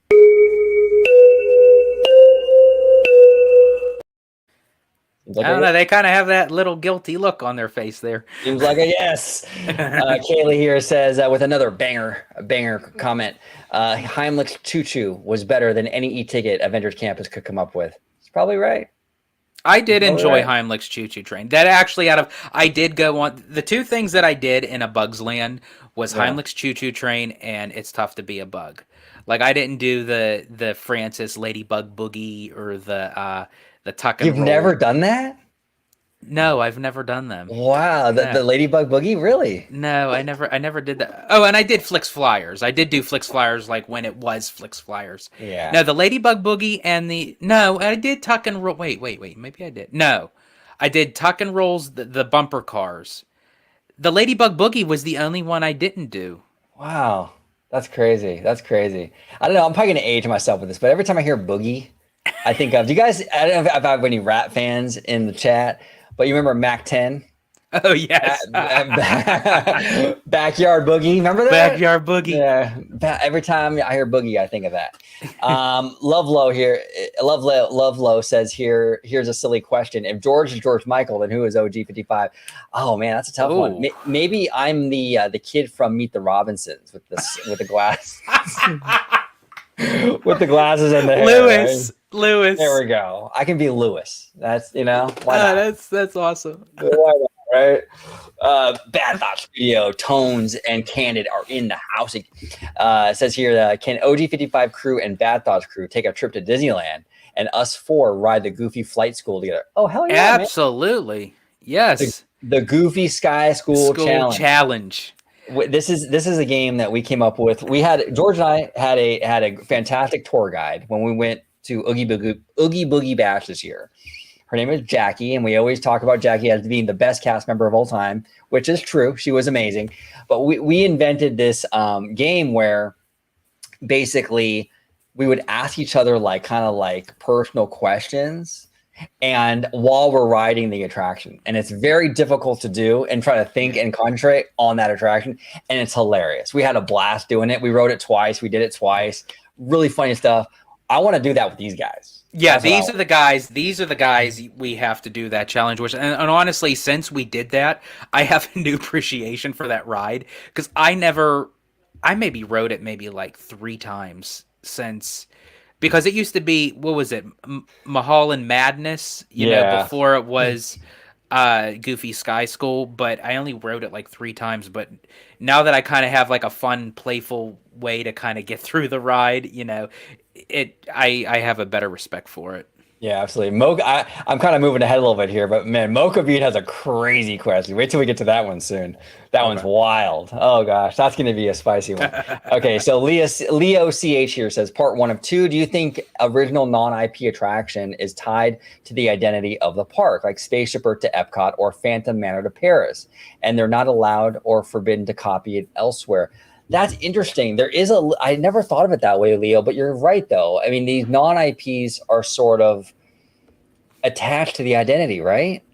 Yeah, I would think so, because you don't see, even just speaking of Epcot, where do you ever see a giant geodesic sphere in that same format anywhere else? Or you know? Yeah, that's interesting. Because you know what it is? Because the IP exists outside of the park, right? So when you do a Monsters Inc. ride, there's a movie to that, and there's, so the identity is kind of spread out. But when you have a thing like Spaceship Earth, that's an Epcot thing. Yeah. And just an Epcot thing. So it's definitely tied to that. That's interesting. Very, very interesting. Part 2. Well, and I do know, actually, being that you mentioned Meet the Robinsons, they have a brief moment where it says, instead of it saying Tomorrowland, it said Todayland, and it actually had Space Mountain briefly shown with the rockets, which neither one of them have an IP, so I don't know if that was just because Disney used that as a gag, but to utilize it for any other kind of format, I don't think they could, nor I don't think they would. Yeah, no, 100%. And part 2 here says, well, I think Disneyland has enough non-IP attractions to have its own identity. Magic Kingdom still needs more non-IP attractions to have its own. Yeah, it could. I could definitely say I think Magic Kingdom just needs attractions, period, really. I mean, it's in the shadows of Disneyland right now. I know. Well, kind of everything is. I mean, it's because Disneyland is such a stacked park, dude. With the roster is so huge. It's nuts. Yeah. Absolutely nuts. All right, Mocha Bean. Mocha Bean says, "Fuck, Marry, Kill, Disneyland Mountain Edition." Here we go. Okay, so here we go. So Thunder Mountain, Matterhorn, or Space Mountain. So the new Epcot planner isn't on this one. That would have changed it. Kidding. I'm just kidding. It's a dirty joke. Okay, shit. George. Well, I already know which one of the fuck would be the Matterhorn, because it basically does it for you anyway. You have to have a cigarette after you're done riding that thing. That's good. That's true. Let's see. Marry or kill. I can't kill Big Thunder. Big Thunder for me is the amount of detail in that rock work and the mine train. So I would say marry Thunder Mountain and kill Space Mountain. Dang, dude, you stole mine. That's exactly what I was gonna I'm a huge Big Thunder guy. That's one of my favorite attractions. So I'm definitely gonna marry Thunder Mountain. I love Thunder Mountain. Matterhorn is I like the mountain, but the ride is it fucks you, you know? It does. So yeah, I would say I would fuck the Matterhorn, and Space Mountain I would kill it, because I'm not really a super, and people know this, but I'm not a super thrill junkie. Space Mountain is kind of like, I'm okay with it, but it's not like something that I'm really into. It's a little borderline, a little too much. I don't know. I mean, it's something that I'll do it, but I'm not like I have to go on it. Can I go balls to the wall here? I'm probably going to get hate fucking mail for this shit. Do it, man. I honestly, if they was to retheme Space Mountain with a whole entire change of Tomorrowland, it probably wouldn't bother me. That's interesting. Like if they change like a different rendition, like still keep the building, still keep the ride, but if they were to change it of something else, or put it like a different twist to it, a different style to it, I would still enjoy the ride. But I mean, I wouldn't mind, if they did anything with it in that nature. Yeah, that's interesting. Well, Tokyo Disneyland, they're bulldozing their Space Mountain and rebuilding it. Yeah. I mean, so we'll see how that turns out. But yeah, I don't know. Space Mountain's really popular, but it's not like, for me personally, it's not like my go-to, Like if someone were to ask me which one you want to go on, it's going to be Big Thunder every time. Yeah. Yeah, that's my jam. That's my jam. Kaylee here says, what is the biggest Disney banger song? Oh, Kaylee, you done did it now, girl. Oh, man. Well, here's the thing. I think the all-time banger song for Disney is that the original, the OG, the very first Fantasmic song. That's a banger and a half, dude. I was bumping that thing all through middle school. I love on the Matterhorn OG. Yeah, exactly. No, I love that. I love the Fantasmic soundtrack. I could just see you on the Matterhorn, like with your sunglasses, with like your hair all styled up, and you got the soundtrack going, and then afterwards you're pulling up into there, and you just pull out a cigarette. It's like, I'm good to go. I'm good to go. I got the Fantasmic soundtrack. No, that's a banger. But I will say though, an honorable mention has to go to Magic Happens. One more time. Yeah, that's another banger too. Yeah. That's an honorable mention. But those are mine. Well, actually, from you doing that was actually mine. Was Magic Happens. I can't just. It's something about that. It's something about that song. Like I love a lot of the parade songs or nothing, but especially that particular part of Magic Happens. Like it just has that. I don't know. For me, it's a banger. Like I actually replay that song because I have that on my. I have that like on my hit list. Not hit list, but like my music hit list. A playlist. Yeah, there we go. My playlist hit list. Yeah, there you go. So, and I just constantly like listen to that one part. I absolutely love it. Yeah. But the Fantasmic, honestly, that's. I think with that goes. I think Fantasmic. I don't really think anything can be up to that amount of, because it's basically a full on original score that any diehard Disney fan, no matter if you've just been to Disneyland, if you've just been to Disney World or what have you, you play that music, everybody knows where that music come from. And the Christmas Fantasy Parade has a banger soundtrack too. You put that in your car, you're just like, that's all the way up. That's a banger soundtrack. Titan Titan 990 says here, do you think Disney should increase the frequency of D23 to 1 year to showcase all their projects in a condensed manner? I feel like a problem is the lack of reach with Disney and other. Well, I mean, here's the problem with the frequency being every year is that they barely have enough announcements to fill every other year right now, so it's kind of tough. If they were to increase their projects and their output in that regard, then do every year. That'd be great, But right now, it's like we have the expo, and then Josh gets on stage and he tells us a bunch of a bunch of bedtime stories and maybes and what ifs, and it's like there's nothing really there, So if you do that every year, is it going to be even worse? So I don't know. If they have more projects, I'm down for that though. I like the expo. What do you think, George? Yeah, I agree with you. I mean, it's taken this long even with every 2 years. I mean, even with, because they kind of do like a back and forth between the Expo and Destination D23. So this year of 2023, they did the Destination D, which we did. I have to say, we did get a nice chunk of projects that Disney has planned for, as far as like, I know some people may agree with it, disagree with it, what have you, but all in all, it's still an announcement. Like as far as with the Country Bear Jamboree, with the test track update that's going to incorporate World of Motion into it, the original attraction it replaced.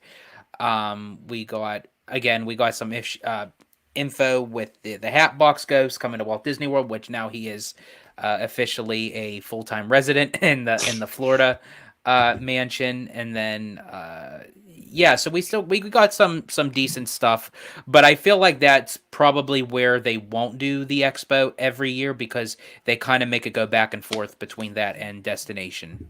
Yeah.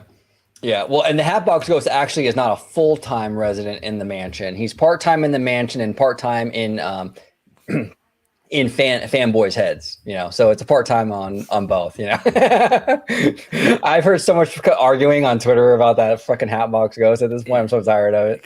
Oh man, it's crazy. Mocha Bean here, following up with that fantastic question about the mountains. That was great. If you could travel back to 2012, what changes would you make to DCA 2012 to improve upon it? Avengers Camp is still a thing. No Pixar Pier. Would love to hear your armchair Imagineering at work. Yeah, I would, as I said earlier with the other question, I would get rid of Pixar Pier, keep the lagoon, but build a Disney Sea level quality harbor right there. I think that'd be perfect at that end of the park. Hollywood Land, I would just go full like 1940s Hollywood, and I would sprinkle in some Marvel with that, because you can do like the Captain America ride and things like that. I think that'd be pretty cool with Hollywood Land. I don't have any issues with Avengers Camp. It just needs like an expansion or something to it, like an e-ticket or something like that. Yeah. Other than that, though, if you fix Hollywood Land and you make it top notch, really cool, and you fix the pier, I mean, DCA is as Kaylee would say, kind of a banger park. I don't know. What do you think, George? What's your, if you can go back to 2012, what would you do?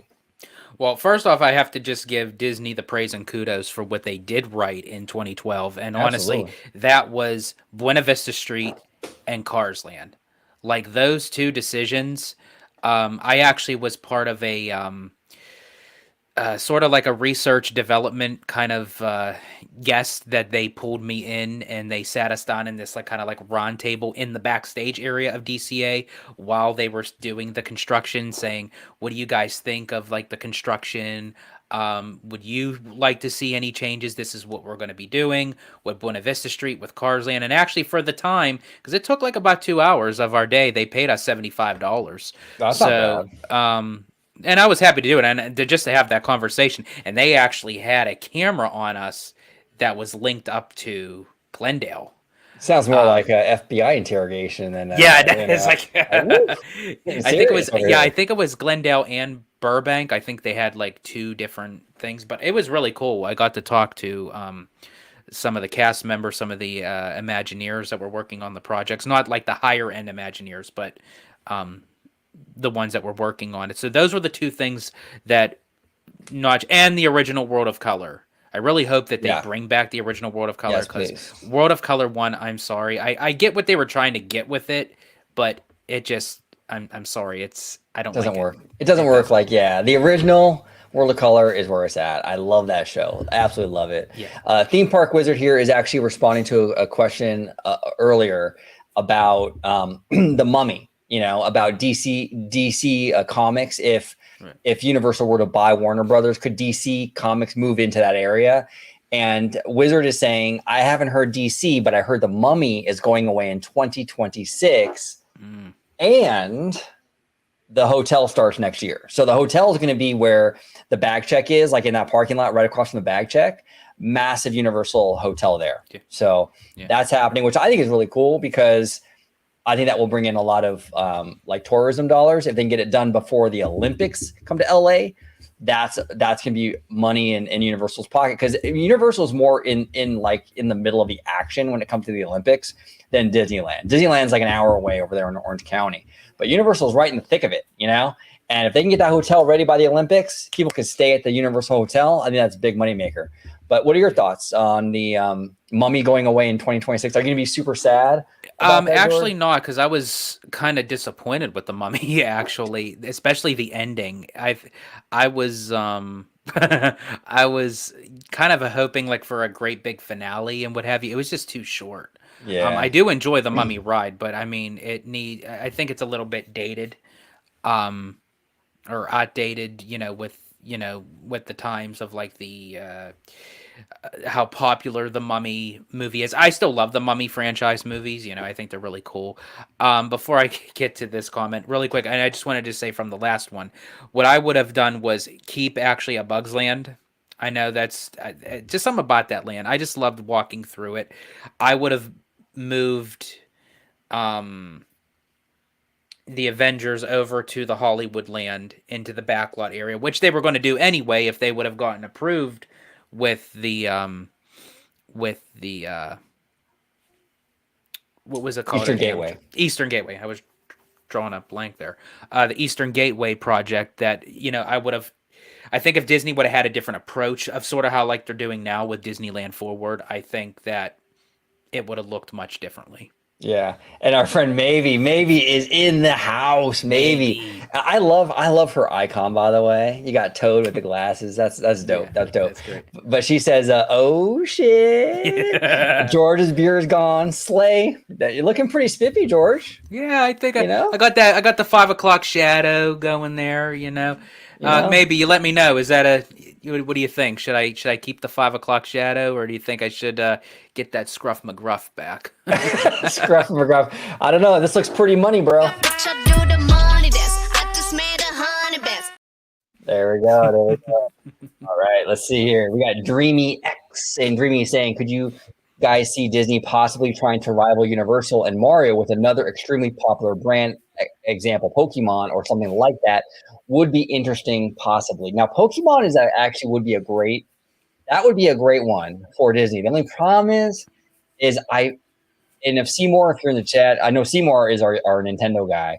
I think Nintendo has a stake in Pokemon, though. They own at least some of it, if I'm not mistaken. And they already have a Pokemon thing coming to Universal Japan. Mm-hmm. That's already spoken for, that property. Yeah. So here's my thing with video games. I think that Universal got the best video game property with Nintendo.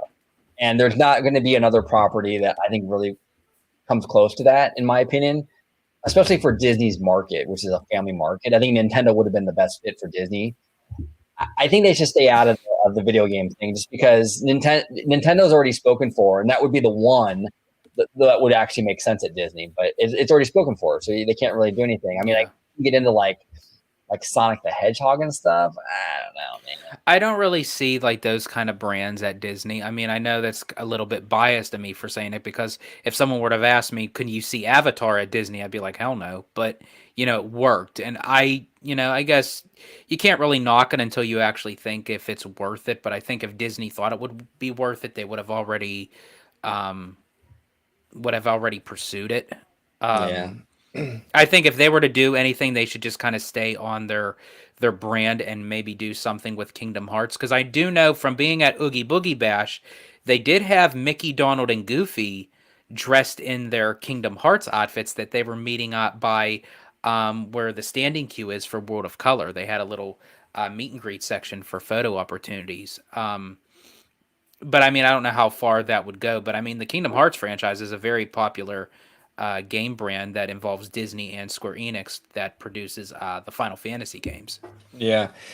Kingdom Hearts is interesting. I wouldn't mind them making like an Epic Mickey like dark ride. Like that concept would be kind of cool, if they want to dip into that, because I think with these things like Kingdom Hearts and I think with like Epic Mickey, I'm into the storylines for those video games. I think those are very creative storylines, but I just wouldn't be all in on like a huge video game presence. Like I wouldn't want like a video game land, Yeah. No. Here and there stuff, maybe like Kingdom Hearts and maybe Epic Mickey, but yeah, not a whole land or anything like that. All right, let's go ahead and continue with Mr. Tones from the Bad Thought Studio.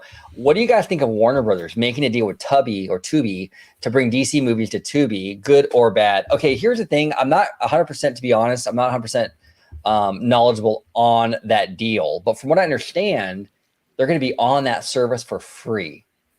So for me, and correct me, Tones, if I'm wrong, but if it's on there for free, isn't that going to sort of cut into the HBO Max business? Like, why am I going to pay for HBO Max if I can get my DC movies for free on Tubi? You know, so that's how I took it when I saw it. If there's something does to that it that I'm in now missing. with Tubi? Now I think even though it's free, I don't think it's commercial free or ad free. Oh, probably not. You would still get the ads. Yeah, but as a So maybe that would be consumer, the only difference. But I mean, a lot of people may not want to sacrifice the thought of watching the ads. Me personally, though, I couldn't care less about the ads. If it's free, that's what I would go to. So yeah, I would think that would hurt the HBO Max. Yeah. Comment down below, though. I mean, I'm not, to be honest, I'm not 100% versed in that deal, but that's what I'm aware of, and I just feel like that would cut into their streaming service that isn't free. And like, why am I going to spend money on Max? Like, DC is one of the bigger selling points, right, for Warner Brothers. Yeah. So this seems like a weird decision to me. Elgo here says, of all the new lands in the foreign parks, which one would you want to come to Disneyland Resort? Ooh. This is what I would do, Elgo. Okay, let me cook for a second here. Okay? This is what I would do. Chef OG. Okay. No, what I'm going to do. Chef Boy OG. Yeah. Chef Boy. There you go. Chef Boy OG. Here we go. What I would do is I would take Zootopia, right? But I would like Los Angelesize it. So like I wouldn't give us just like a Zootopia carbon copy, but I would take Los Angeles and Los Angeles landmarks and turn them into Zootopia style stuff, right? So then you can put it in DCA. You can even replace maybe Hollywoodland with that, right? You can have a Zootopia style Los Angeles. I just think that would be so much fun. So it's fantasy, but yeah, it still has that Los Angeles connection. I think that's the way to go, but I don't know. What do you think, George? Out of all the lands, you got Zootopia, you got Arendelle. I'm gonna go for the 3 for 3 here. Of my notion that I had mentioned earlier, by taking out the Autopia and the subs and the Fantasyland Theater and that whole stretch of land there that connects them both, minus It's a Small World. I'm not saying get rid of It's a Small World, folks, but just that, and turn that into Fantasy Springs, where you can kind of have the mini lands of Frozen, Tangled, and Neverland.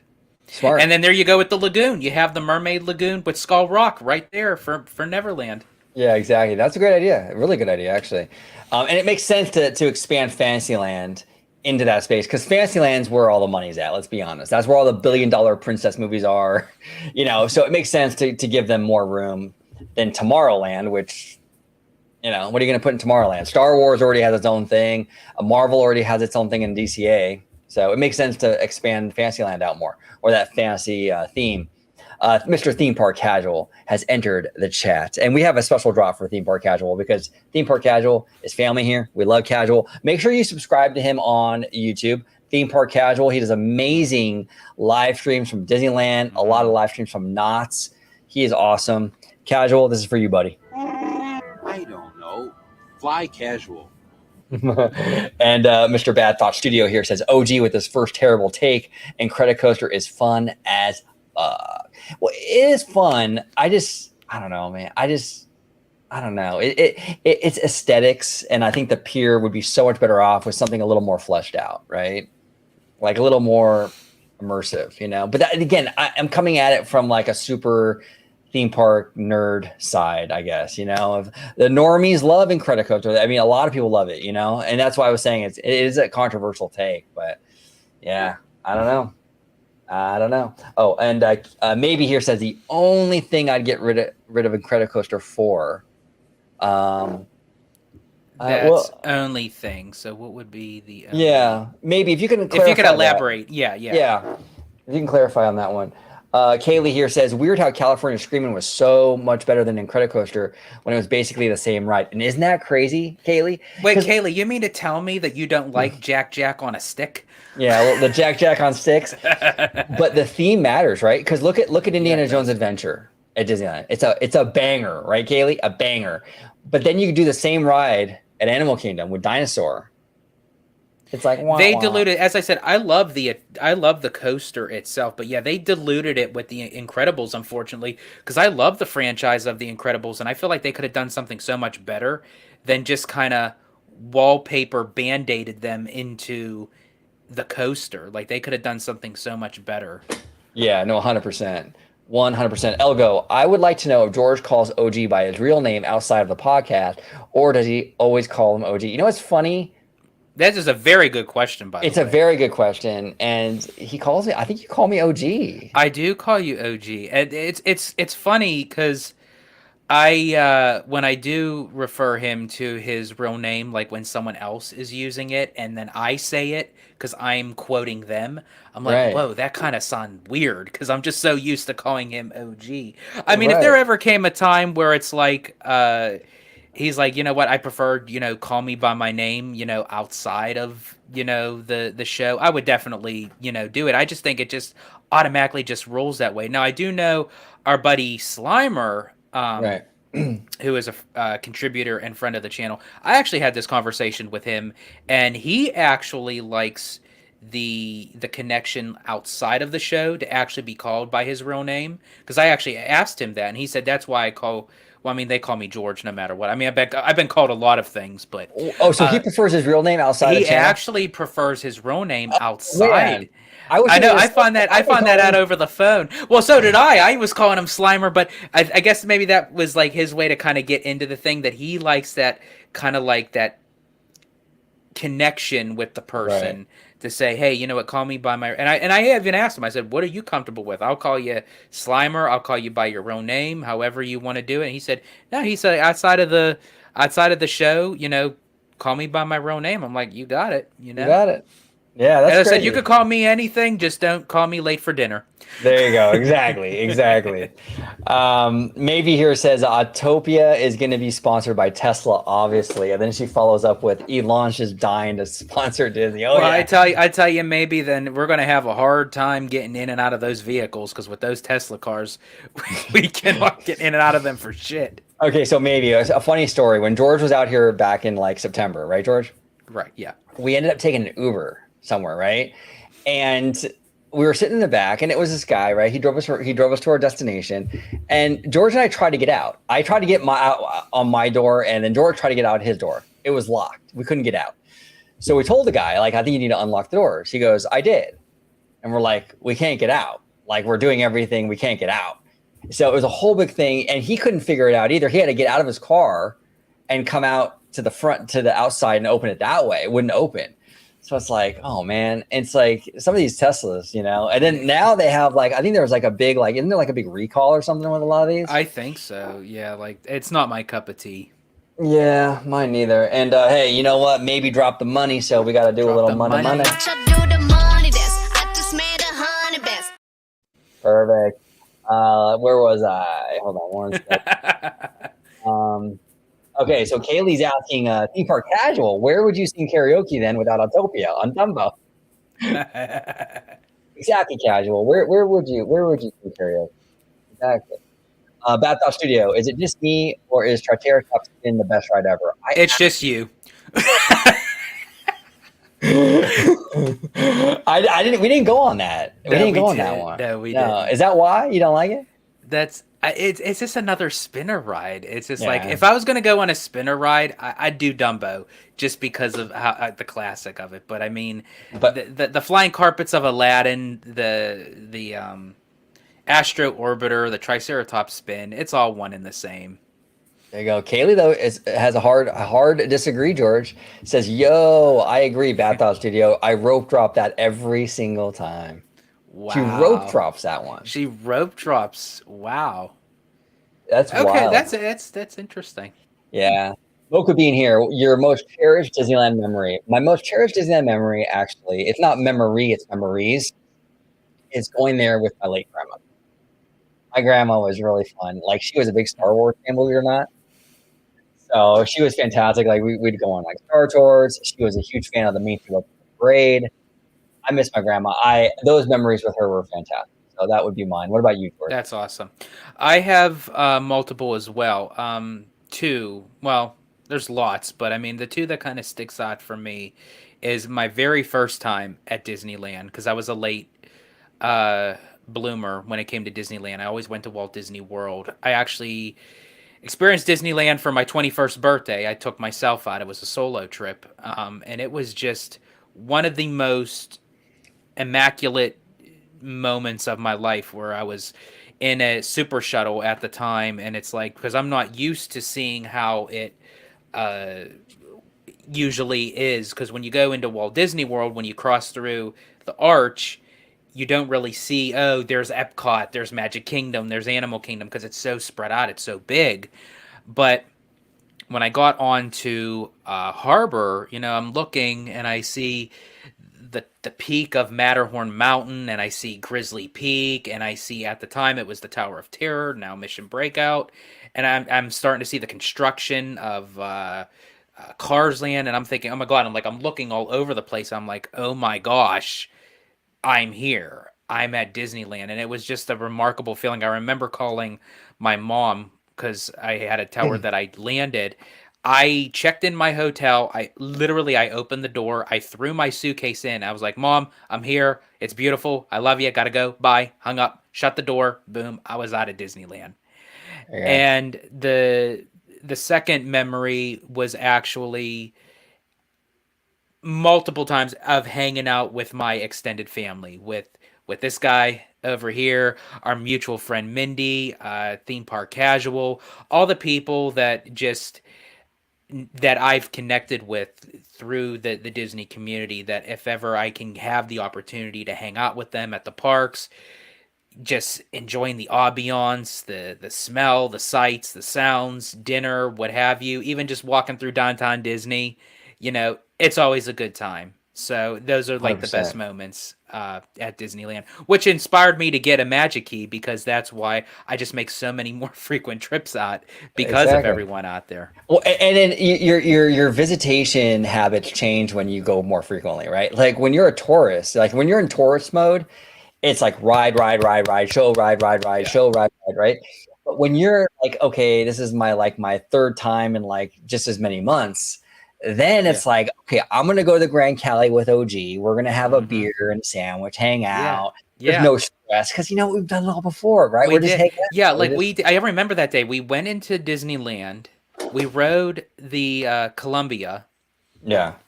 We might have done Mansion or Pirates or something. We only did like 2 or 3 attractions, and we were like, you know what?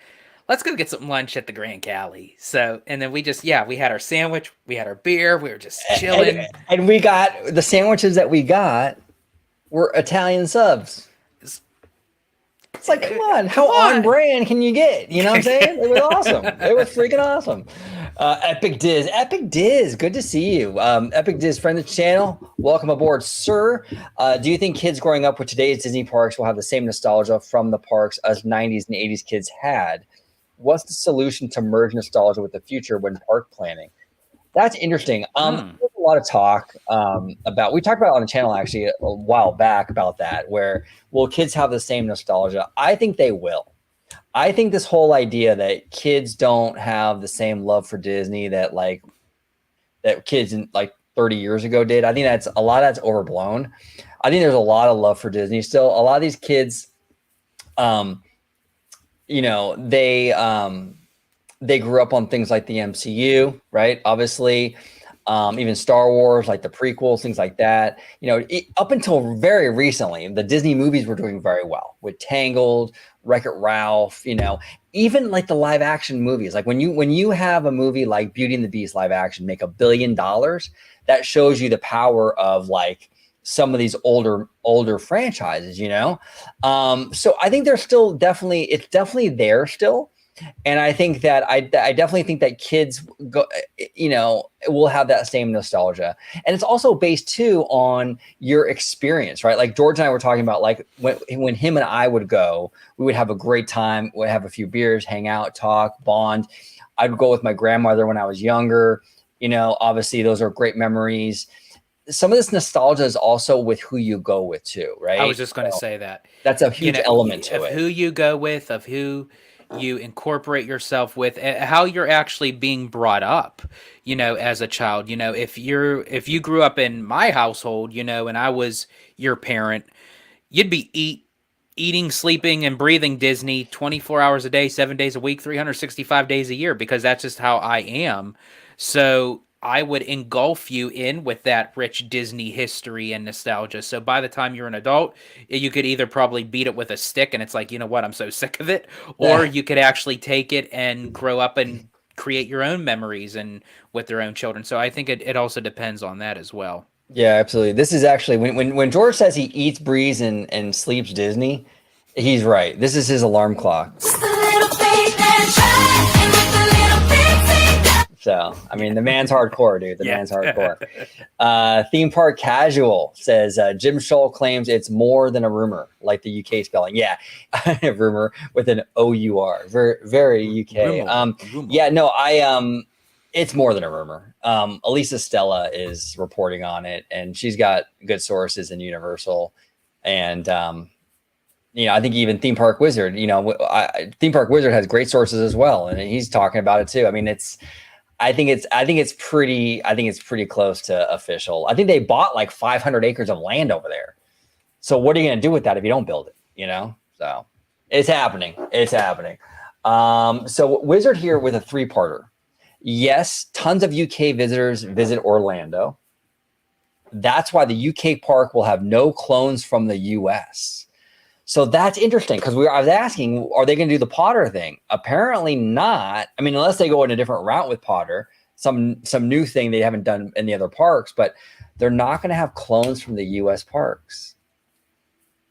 That's interesting. So that's going to prevent the cannibalization. That way it kind of forces. And that's why I kind of mentioned it. Yeah, if they go that route, then it probably wouldn't. Yeah, so that's actually smart on their behalf. Yeah, absolutely. So he says here, according to the rumor. Elizabeth Gates, don't do Harry Potter. The Warner Brothers studio is too close by. Oh, I didn't know that. So the Warner Brothers studio tour is in that same vicinity. That's interesting. Okay. Yeah. Well, I mean, look, what Wizard is saying, where they're not even going to clone things. So it seems like Universal kind of has it figured out. I think they'll be okay. 100%. Dreamy X, do you see Disneyland becoming the new flagship of Disney parks? Attendance is already getting near Magic Kingdoms, and I wouldn't be surprised if Disneyland did surpass MK. That wouldn't surprise me either, honestly.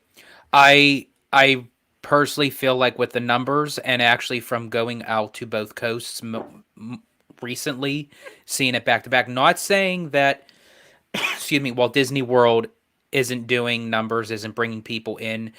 Someone just released a video that the line for Magic Kingdom was astronomical. It was ridiculous. But, I mean, I'm glad that they're getting people. But when I'm actually physically in the parks at Disneyland, I mean, we are now, I feel like, pre-Pandy numbers and even beyond that when it comes to Disneyland.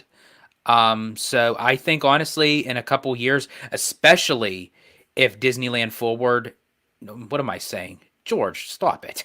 There's no ifs, ands, or buts about it. I'm no Damaro. When Disneyland Forward gets approved, that's even going to raise the stakes even higher for Disneyland. I think once they start greenlighting this stuff for Disneyland Forward, whatever they have planned, I do think within a few years of that, Disneyland will surpass Magic Kingdom. Yeah, it wouldn't surprise me. It wouldn't surprise me one iota. I'm surprised Disneyland gets so close as it is already. I'm telling you. Glenn Bush, friend of the channel. Thank you so much, Glenn, for the $5 super chat. We do appreciate you, brother. There goes my onion rings. There we go. You know what that reminds me of? Does anyone in the chat, do you guys watch Five Fires, Mondo and Danny? Oh, yeah, absolutely. That's They do that with the super chats, right? They do, yeah. Yeah, I like that. It's cool. Yeah. Which, by the way, shout out to Mondo and Danny. Awesome channel. You guys do great work, and we're huge fans of you both. So absolutely, we love those guys. Big shout out to those guys over there. 6 Miles Tall says, if the Anaheim parks were shuttered for being in a neighborhood, and if Disney had enough cash to build a 4th park, Walt Disney World California, with multiple resort hotels, where would you put it? Maybe like that, where they built the new housing thing, the Cotina or whatever, over there in Palm Springs. I would assume there's a lot of land over there, like desert, they can tap into, maybe. I don't know. What would you do, George? Where would you put a Walt Disney World West? Walt Disney World West. Now let me welcome everybody to the Wild Wild West. We're going west. Going west.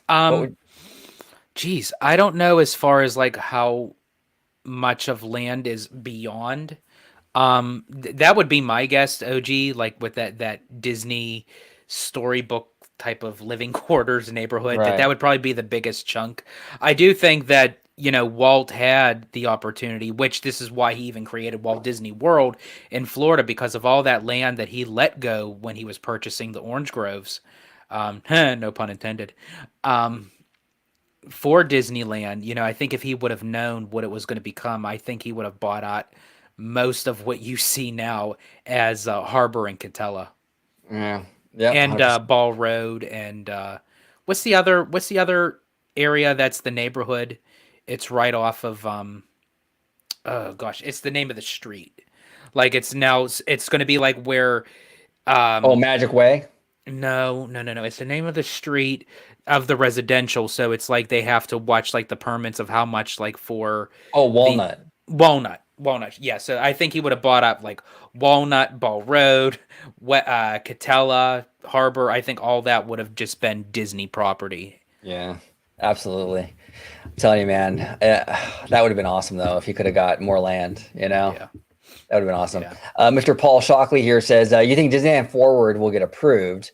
Would it not be easier for them to do a third gate in the Toy Story parking lot versus Disneyland Forward? Yes, Paul. See, okay, first of all, to answer your first question, I do think it will get approved. I think Disney has done it the right way this time, as opposed to the Eastern Gateway project, right? So with the Eastern Gateway project, they were more combative with the city and the residents. They were just very confrontational. They were going to build the bridge, didn't care what the businesses thought, the whole thing. Okay. And ultimately they pulled back. With this new attempt for Disneyland Forward, I feel that it's much more collaborative as opposed to combative. They're working with the city. They're setting up these little pop-up like information centers to let the businesses and the residents know, what's coming or potentially coming, selling it to the community. Very smart move. So for that, I do think that the city is on board. I think it'll get approved. I absolutely do. Yeah. Plus, you had Governor Gavin Newsom there just a few months ago, basically endorsing it. We're looking at all the artwork. Remember that? Mm-hmm. So you have the head Democrat of California, and you have a Democrat mayor now of Anaheim. Dude, Yeah. if Newsom says if Newsom basically endorses it, I'm telling you, the mayor's going to make moves to get this thing through. I would be shocked if it doesn't get approved, but we'll see. Yeah. Now, in terms of a third gate, they have absolutely enough room to build that third gate. I hear all the naysayers, all the negative Nancys out there. They don't have enough room to build a third gate. You're crazy, OG. I'm telling you, we have the acre.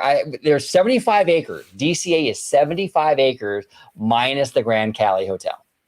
The Toy Story lot is like 74, 75. They have enough room to build a DCA park over there. I would do that. I would absolutely do that. But I kind of disagree with you, though, Paul Shockley. When you say versus Disneyland Forward, I assume that when you say Disneyland Forward, you mean like the expansions for DCA and Disneyland. I would still do those too. Why not? Do those too, and then you do your third park as well. The only issue, though, with some of this is logistics and where do you put the parking structures and things like that. But I'm going to go balls to the wall on this. And honestly, they have to really think. They have to get their Tokyo in vision mind here. And it's just like, just write the damn check and let's do the expansions tied with the third gate. And let's get it all like at once. Because they're at like two separate areas of the property. You could easily get all that done. And can you imagine the as Kaylee would say it, the banger numbers that we would be getting the people in there. Because it's like there's nothing it's true. There's really nothing stopping them from starting, as far as I know, than starting the third gate. The only thing that I could think of why they haven't really started that yet, and maybe that's why they need those zonings, is because of the hotels surrounding that piece of the property of the Toy Story parking lot. I don't know if Disney owns the land. I don't know if Disney owns the hotels, or if they not owns the hotels, but if they have like a contract with them or what have you. That might be the only thing that's delaying them. But if that's not the case, they really should just consider starting at least out of the gate, no pun intended, on the third gate. Out the gate. 6 Miles Tall. I watch Ragnarok more than any other Marvel movie. And you know what, 6 Miles, you're not alone in that. A lot of people love that movie. It's a fan favorite. A lot of people like it. It's just not my humor. I sat there. We're watching it. And like 20, 25 minutes into it, I'm like, I turned to my girlfriend at the time, and I said, I don't know if I can do this. It's like I don't know if I can sit through another hour and a half of this. This is like too much. You know what I'm saying? I just not my thing. I don't know. George, you're not a fan either, I take it, huh? No, Yeah. I'm not. I don't. I put up with Ragnarok. I can't. My butt stops at Love and Thunder. I'm sorry. Like I don't need to see. I mean, I'm probably not part of the general, but I don't need to see Chris Hemsworth's ass. I'm sorry. It's just not. I'm good. It's Good? like. Are you sure? I think the ladies in the chat would disagree with you, George. Oh, I think so too. Probably, yeah, I would think so. It's like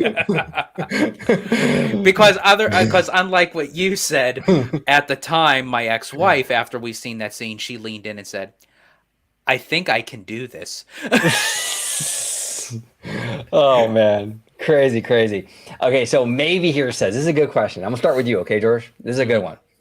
If you were a star in a movie, who would you want to be your co-star? Obviously, they would be the supporting actor because you're the main character.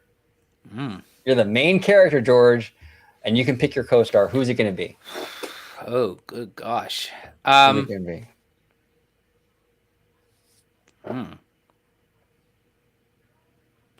I am thinking. I'm running down. Honestly, this is. I don't even know if I would even. But it would actually be Kristen Bell. Oh, that's interesting. It would be Kristen Bell. Why her though? Here's the thing. She can do multiple kind of roles. She can, be serious. She could be dramatic. She could definitely do comedy. And I just love her personality, of how she is on and off screen. Yeah. And I just think that she would be a type of person that I would enjoy working with. Mila Kunis would be a close second. Okay. All right. Oh, ladies man, huh, George? Ladies man. Yeah. Okay. So here's the thing. When it comes to Kristen Bell, there was a show that she did called Veronica Mars. Oh yes. Did I like that show? Guilty.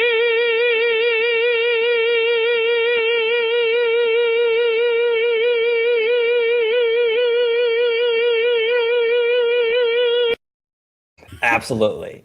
I love Veronica Mars. One of my favorite. I binge watched the entire series. I absolutely loved it. She's fantastic. Kristen Bell is really fun. Really fun. I would have to go with my boy Hayden Christensen. Okay. I'd go with Hayden Christensen, and we could do like a prequel movie. Just two Jedis out on the town, just fucking shit up.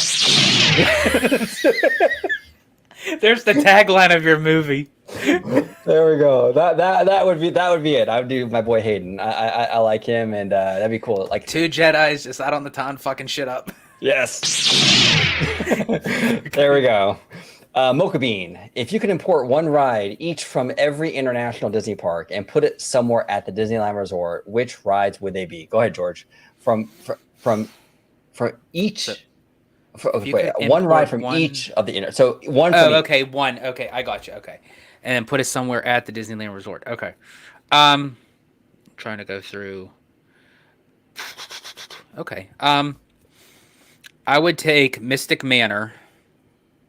There you go, taking my shit again, George. Yeah, sorry. I would take Mystic Manor. I'm trying to think because I wouldn't replace the classic Haunted Mansion, but I would put. I don't know where. Maybe in like the Adventureland kind of area. Okay. For what, Mystic Manor? Yeah. Okay. Just because of like that type of adventurous. Yeah. Type of thing. Because as I said, I couldn't have the heart to remove the original Haunted Mansion. Oh boy. Trying to think here. What about Shanghai? Shanghai. I would actually. I know it's brand new. I didn't really. Obviously didn't really see too much of it. I would take the Pirates. Of the Caribbean, that like the newer one, No, because that's going to take away the original Pirates. Ah, Well, geez. you could put the Shanghai Pirates over in Magic Kingdom. That's true. Oh, Okay. Wait, or is it that's saying Disneyland Resort. Yeah, never in mind. Disneyland? Yeah. Yeah. See, but I would have done that because Yeah. that Pirates is shit. I would do that. So okay, so only because I wouldn't take out the original Disneyland Pirates, I would take Zootopia and then move it into what your suggestion was, OG, for DCA. DCA. Um, trying to think of what else I am missing. And then Disneyland Paris. Disneyland Paris. Okay, this actually isn't a ride. But I would actually take the drone show Okay. and move it over for the nighttime show. I know there might be like logistics to it, but that's what I would do. For Tokyo, basically, I would take the whole entire Tokyo resort and move it over into. Yeah. I don't really think, honestly, there's one thing that I could just choose out of Tokyo. Yeah. So what I would do with Tokyo, I would take like any one of those lands in Disney Sea and put them in DCA, like a harbor. That would replace your Pixar Pier. My Pixar Pier, yeah. So that would do that. I would take from Hong Kong, I would take Mystic Manor, but I would put it in DCA as a Westchester House of Mystery or whatever kind of attraction. So that would go into DCA. Yeah, I mean Shanghai would also go into DCA. See, I'm a DCA guy. I'm giving DCA. If I was a CEO, DCA would be eaten so good, you know. DCA would get Zootopia, Los Angeles edition, you know, basically, and Disneyland Paris. Actually, it's kind of funny with Disneyland Paris. I love the underneath the castle they have an animatronic dragon. I would bring that and to Disneyland and put that underneath our castle as like a cool little walkthrough thing. I think that'd be pretty dope. That's kind of what I would do with it, you know. And Kaylee says Baroque hoedown, LOL. Oh, you know what, Kaylee? We got some Baroque hoedown for you. Here we go. Ladies and gentlemen, boys and girls, to all who come to this happy place, Welcome to Orange Grove 55. There we go, 55. Leo CH, which park you think should paint the night return, Disneyland or Magic Kingdom? Okay, here's the thing. I am honestly biased because I'm a Disneylander. So of course I'm going to be like, oh hell yeah, bring it, you know. But I have, you know, like, hey, you know, I have some sympathy for the Florida. Like you guys they haven't had like a nighttime thing in forever. So, I don't know. I would probably Magic Kingdom. They need it more, but I don't know. What do you think, George? What would you do? I mean, if I had to pick out of the two, I would say Magic Kingdom, only because I've seen it at Disneyland. It's a great parade. I just feel like it doesn't really necessarily fit the type of style of parade it is in Disneyland. I actually did see it over at DCA for the short amount of time it was over there. I felt that it felt more appropriate putting it in DCA than Disneyland. So that's why I would say over at Magic Kingdom. But if someone actually had to ask me where to put it, I'd just put it over in DCA. Yeah, it is kind of a DCA kind of parade for sure. And John McKinney with a $5 donation. Thank you so much, John. We do appreciate it. Thank you so much. I'd put Phantom Manor and replace Haunted Mansion in Florida. That's interesting. That's very, very interesting. Would you be okay with that, George? I know you got a little more nostalgia wrapped up into the Magic Kingdom than I do, but would you be cool with that? I think, yeah, I mean, because the Haunted Mansion over at Disneyland, I love the actual elevator scene. I love how you actually go underneath where the train tracks, so you kind of go out of the park. I think that's very, creative. But with Walt Disney World, I do love that goth style type of architecture that they use to the mansion. That's basically the only thing that I really enjoyed, like with the outdoor queuing and stuff. But if we were to get Phantom Manor to replace it, I wouldn't be upset. Yeah, because I'd take Phantom Manor. Yeah, no, that's a great attraction. Mocha Bean, Parade of Dreams soundtrack deserves an honorable mention for best soundtrack. Oh, absolutely. Parade of Dreams was the parade they rolled out for the 50th anniversary for Disneyland. and that it had like parade stops, so it would stop, and then they would play like audio from like Walt Disney's opening day speech. Mm-hmm. I'm getting goosebumps even talking about it. I mean, that is a banger soundtrack. Mocha Bean, you're absolutely right. You are absolutely correct. Kaylee says that Disney Bangers just needs to be an episode of itself. You know what, George? Let's make that happen. We're gonna have to make that happen. We're making an all Disney Bangers episode. I think that'd be fantastic. Now, Elizabeth Gates here says the Mummy in Orlando is much better. Now, have you been to the Mummy in Orlando compared to the one in Hollywood? Yeah, the one in Orlando is much better. It's more thrilling. I feel like it's much longer. It was done, better because I think they had more of the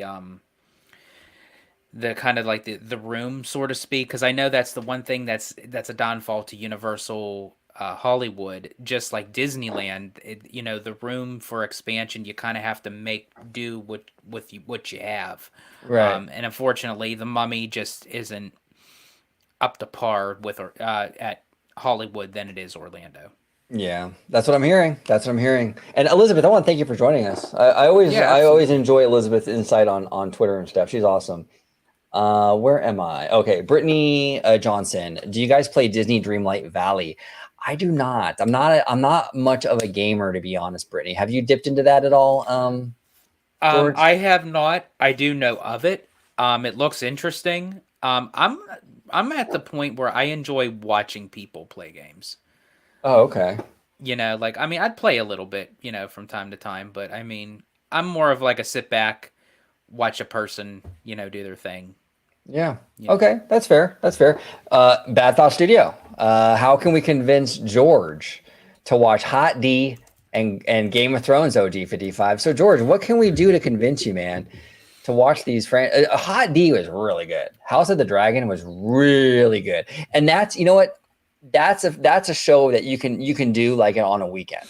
There's only like 7 episodes or something like that. I'll tell you what, this is probably what would, I'd probably give it a shot, if you guys think, but honestly, I would love to do like a group watch party. Like a watch party? Okay. Have people watch it with me, to kind of engage with the story as it's moving along. I think that'd be kind of cool. Let's do it. Bad Thoughts. Let's do it. Let's do a watch party, man. That'd be fun. I'm down to watch it again. It's been a while for me, so I'd be totally down for that. 6 Miles Tall. Disney's game attraction is Tron. Oh, that's right. Their video game attraction is Tron. That is absolutely right. That's true. Okay. Interesting. Titan.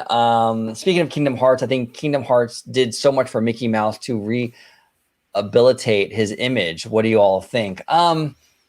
Well, I don't know about just Kingdom Hearts, right? I think that a lot of things have done that. Like, for example, the new Mickey Mouse, the Paul Rudish shorts, Kingdom Hearts, Epic Mickey, anything that, basically pulls Mickey out of that corporate icon and he's a character, Yeah. I'm all for that. So a lot of times, because he is the corporate icon, sometimes it would be very easy for him to just become this like logo essentially, right? So when you incorporate him in stuff like this, it's great. It makes you remember, hey, Mickey isn't just the icon of the company; he's actually a character. So I'm all for it. But what do you think, George? Yeah, I don't know necessarily if that was like the moment in time where it rehabilitated him as a character. Right. I do know that it did bring another side of Mickey, out that a lot of times we're not used to seeing as kind of like this heroic kind of character battling the villains, like with a Keyblade, alongside Sora, Donald, and Goofy. But I do get that point where I do love seeing Mickey as just that charismatic character that Walt intended him to be, and not kind of like that master of ceremonies type of character. I do enjoy when he does do it, but Mickey is more good for than just that. Yeah, no, 100%. Utilize Mickey as much as possible. We love Mickey. He was amazing in that Once Upon a Studio short that they just released. Yes. I fell in love with it. When he walked down the hall and he looked at Walt's picture. Oh, come on.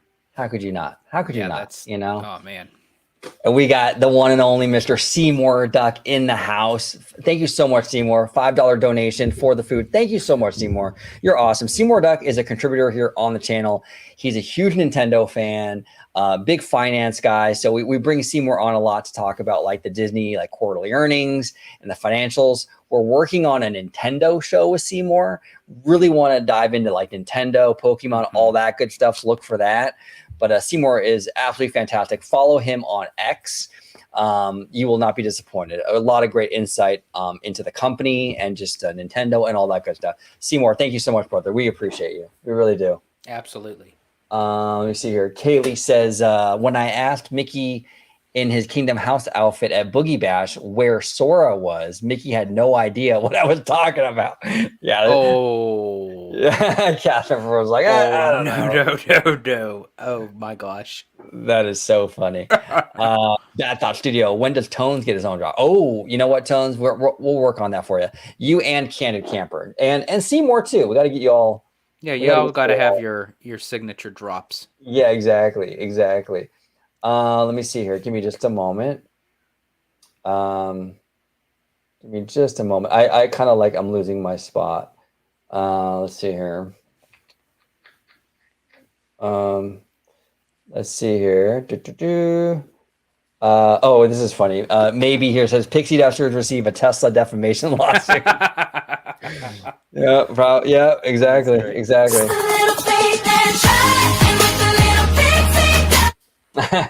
Kiki and Luca, I want to have a beer at the Grand Cali with OG and George. Kiki and Luca, next time. Absolutely. Yeah, next time George is down here, we can all meet up, have a beer, just talk. It'd be fun, a lot of fun. Yeah. So yeah, great. Just let us know. Also, Kiki and Luca, out of curiosity, do you have Twitter at all? If you do, shoot me a DM. Could be fun to talk to you like outside of just like the YouTube chat thing. Yeah, same here. If you do. On Twitter at Disney George, so there you go. I tell George to only give out his Twitter. Don't give out the OnlyFans. Not on the channel. Not appropriate. But if you're into that kind of thing now, then you can slide him a DM and ask for it. Dreamy X here says, do you find it interesting that Disney World and Disneyland is basically switching roles? I find recently that Disneyland is trying to appeal to international travelers, while Disney World trying to appeal to locals.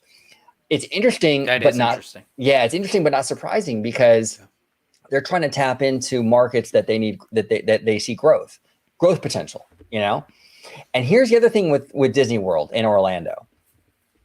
There's only so much time people can go on vacation. So you already have 4 parks, 2 water parks. Universal's now they're gonna have 3 parks and 1 water park. We're getting to a point now where you're not going to be able to do all this stuff in one vacation.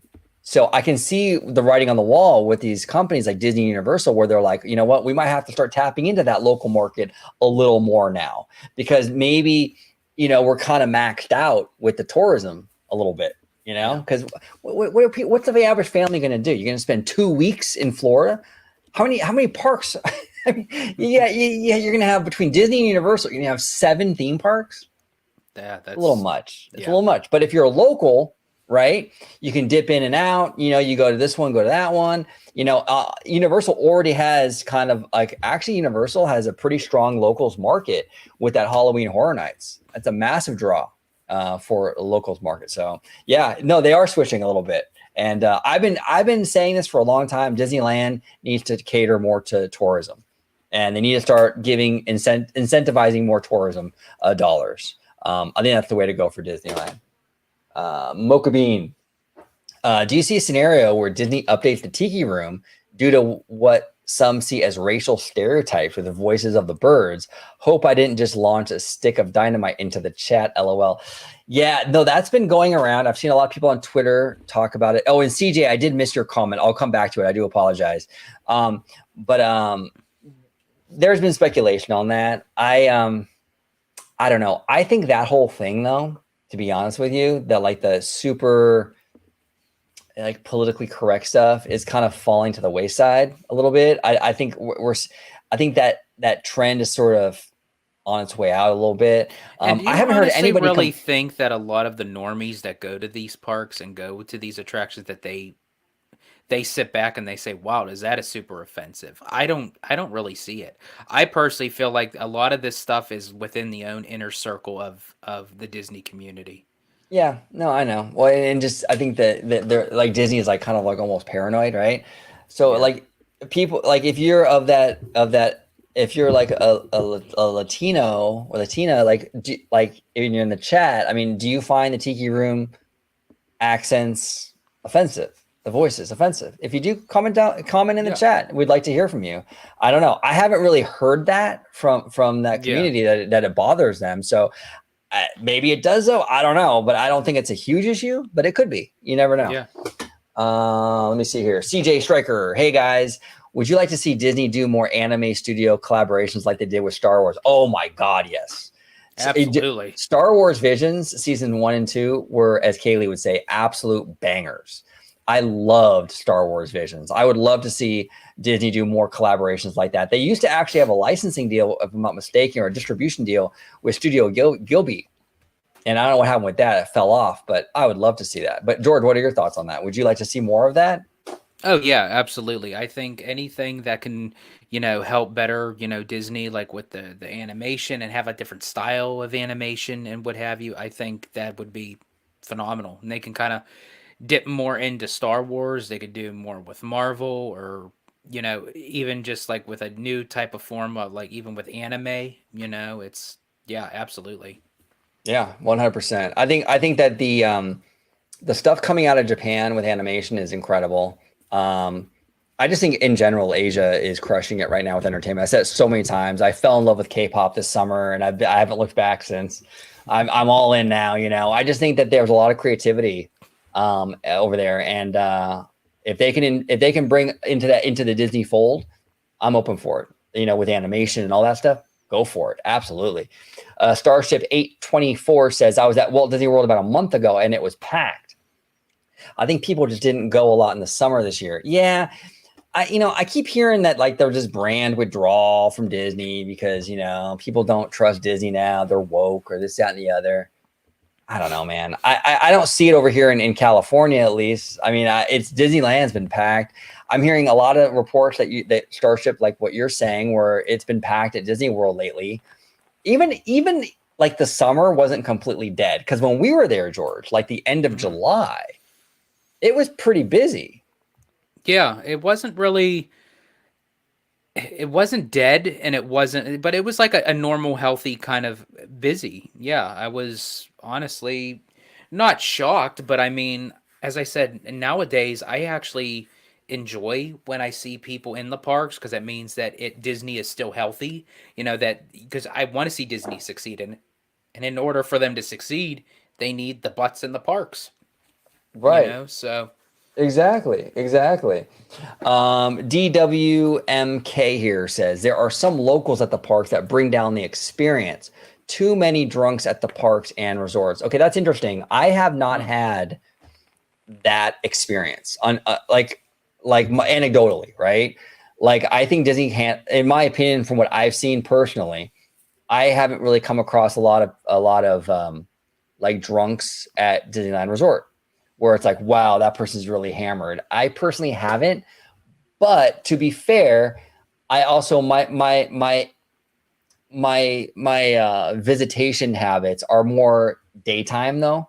Like I'm a morning person, so I get there I like rope drop, and I'm there till like maybe 4:30 or 5. So it maybe the people that are there later at night see more of that. I haven't personally, but that's interesting. But George, what about you? When you come down, you're down here for days and days and days. yes. So you see everything. I mean, Yeah. do you see a lot of drunks at the parks, or I not so honestly, much? I've never encountered anything of, misbehaving, type of like where, cops need to come on the scene or security has to remove someone. Not saying it's not going at the time I'm there. It may just be that I'm just not at the place and time that it happens, or just not on the specific days, but I've never seen anything like visually, and I'm glad in a way, because I don't, want to see Disney as that type of place where it gets, rowdy or, misbehaving type of guests. And I do know a lot of times they say, Epcot gets a lot of things, but as many times as I've been going to Walt Disney World and going to Epcot, I still haven't even seen anything over there. And there's times where I literally close out Epcot and I haven't seen anything. As I said, which is a good thing. Yeah, occasionally you'll see the TikTok of like the drunk guy like trying to climb the temple in Mexico, right? Yeah. And things like that. But I mean, I think that kind of stuff is like far and few between, to be honest. But hey, to each their own. This stuff is anecdotal. It all depends on when you go, what you run into, and all that. CJ Striker here says, "Do you think we will ever get World of Frozen in an American park?" So the thing that they just built over there in I'm surprised we didn't get one already. For the cultural phenomenon that Frozen is, I'm really surprised we didn't get anything. Yeah, that they jumped on that hype train. And that might be what they're going to put in the old Autopia. I mean, the old motorboat Autopia and Subs Lagoon is maybe the Frozen thing, right? Because that would be an extension of Fantasyland. Right. The Matterhorn would be a natural backdrop to Frozen with the snowy mountain and all that. They might do that here. I don't know. But Frozen is such a huge franchise. I mean, they've already greenlit part 3 and part 4. I don't know. I think we're going to get it, though. I think we're going to get it. I think in time we are. Absolutely. Yeah, I think we will. Kaylee says here, didn't they do that for the 50th anniversary of Disneyland where each park gave another an attraction? They did. They did that. Where I think like we gave Epcot Soarin'. Mm-hmm. And I think they gave us Buzz Lightyear Astro Blaster, so we got totally screwed in that deal. That was a white elephant that Disneyland lost, But yeah, that did happen, Kaylee, during the 50th. That absolutely did. Let me see here. Kiki and Lucas says Cosmic Rewind is the best ride aside from Rise of the Resistance. What do you think about that, George? Best ride? I'd have to agree. Actually, for me, that would be. Yeah, kind of up there with Flight of Passage for me, because I do love Flight of Passage. Flight of Passage was probably my top number 1 at Walt Disney World. But for a good thrill, yeah, I do enjoy Cosmic Rewind. Yeah, I gotta try it again because for those of you in the chat that are not aware, when I went to Disney World in July, we landed at the airport. We're trying to get the bags into the elevator. And I slipped on a wet floor at the airport and I cracked my head open. And I was like so out of it. I felt really weird. I had to get 5 stitches in my head. 2 days later, we go to, or not even in 2 days. I think it was the next day, wasn't it? Or something like that. Like, I think it was the next day. It was 2 days. 2 days. 2 days. Okay. 2 days after we go to Epcot and I'm riding this Cosmic Rewind thing. Right. So I just felt weird on it. And I don't know if that was because of the ride or maybe because I was nursing a head injury. I don't know. But I didn't feel right. It felt weird. So next time we go, maybe George, we'll have a few drinks, Yeah. And we'll try it again. Slimer is in the house. And you know what happens when Slimer is in the house. And all these dollars got commas that come with commas behind them. And all my slammers be slamming. And all my slammers be slamming. And all my slammers be slamming. And all my slammers be slamming. There it is. Now for the most important question. What's the best Disney or Universal hangover food? Post in the comments, people. Okay, I'll tell you what the worst one is. That will be, to this day, I cannot have a turkey leg because here's what happened. I was at DCA. I had the I don't know if you guys have had the I don't know if you guys have had the Black Pearl drink. I have, yeah. Okay, they're pretty strong. Okay, there's a lot of alcohol in there. But so you drank that with the turkey leg. I had 2 of those. Oh, because those creep up on you. Like I had one and I was like, "Oh, I'm good, man. I'm good." And then I had another one and then I was gone, okay? But then, when you're drunk, you kind of get the munchies or whatever. So we walked by this turkey leg cart and I had a turkey leg. I had the worst hangover. My God, I was like so sick. It was disgusting. And ever since then, I can't even look at those things. I want to vomit. That's interesting. But the best hangover food, oh man, that's a tough one, dude. I don't know. Like, I don't know. I'll let you start, George. What's the best hangover food at Disney or Universal?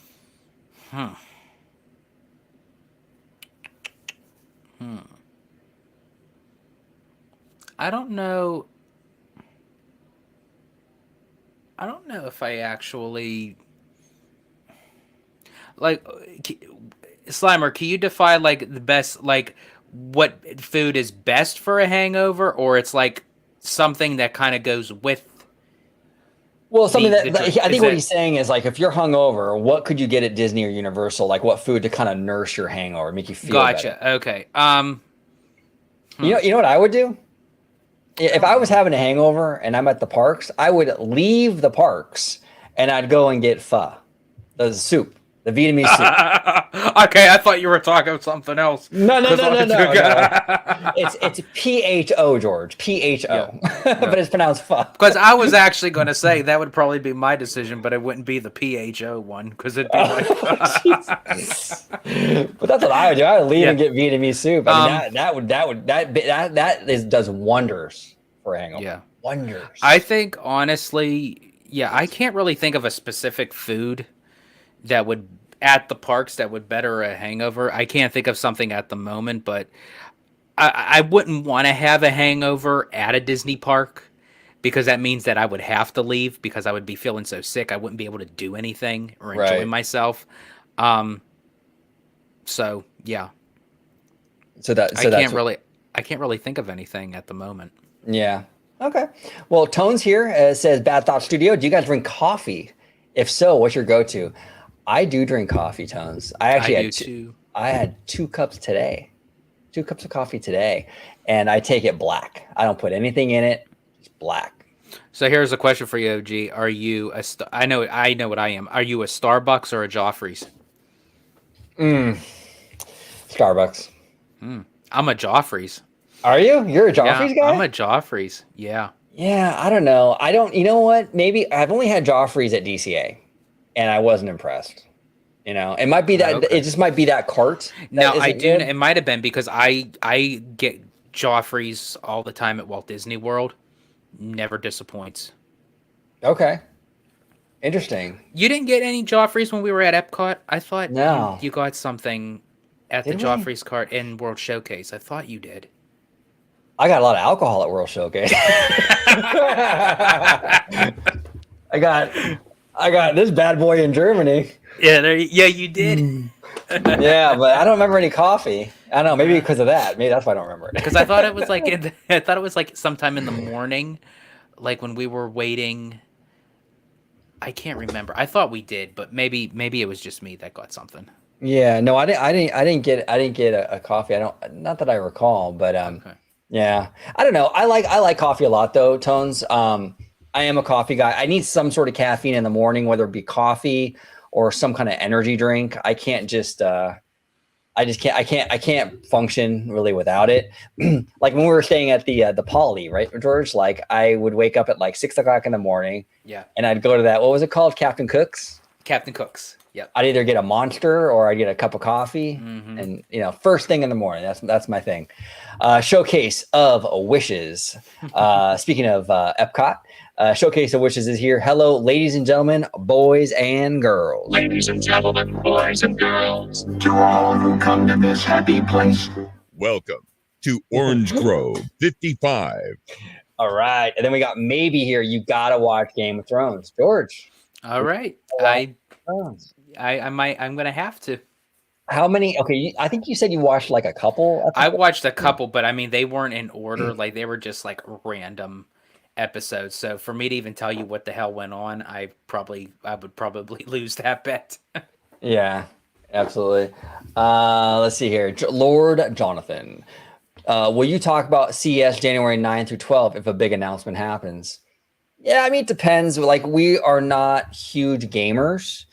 So maybe depending on if it relates to this stuff. Lord like Jonathan, if you really want to ask that question, who would probably answer that is the Bad Thoughts podcast because they do a lot of gamer stuff, a lot with trailers and everything. So definitely check them. Definitely check them out, Tones and Candid Camper, because they do cover a lot of that stuff. Absolutely. Yeah, check them out. Bad Thoughts Studio and Bad Thoughts Podcast on YouTube, all platforms. Check them out. Those are your video game guys. They definitely get more out of that from those fellows for sure. Leo CH here says, why does Disney World's Halloween party doesn't have the same character villain treat trail like the one in Oogie Boogie Bash? Why do you think that is, George?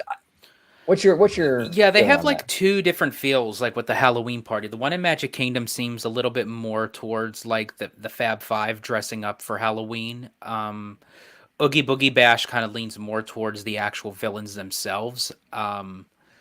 That's why I kind of lean more towards Oogie Boogie Bash, to be honest with you. I do enjoy Mickey and Minnie's Not So Scary. Mickey's Not So Scary. But something about Oogie Boogie Bash, I don't know. It's just something with Villains Grove, the treat trails that it incorporates, the interaction with the Disney villains, and these just aren't normal, regular villains. Like, these are villains that you don't even think of seeing in the, like Madam Mim. Like when we were Yeah. at Oogie Boogie Bash, Madam Mim, she was phenomenal. Dr. Doom from Who Framed Roger Rabbit. Ernesto de la Cruz from Coco.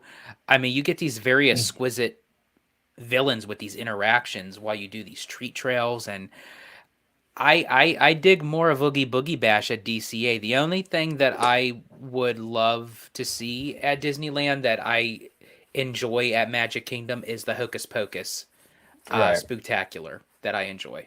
I think Disneyland in general, Leo, just kind of, I think they put more investment into their entertainment offerings than Florida does.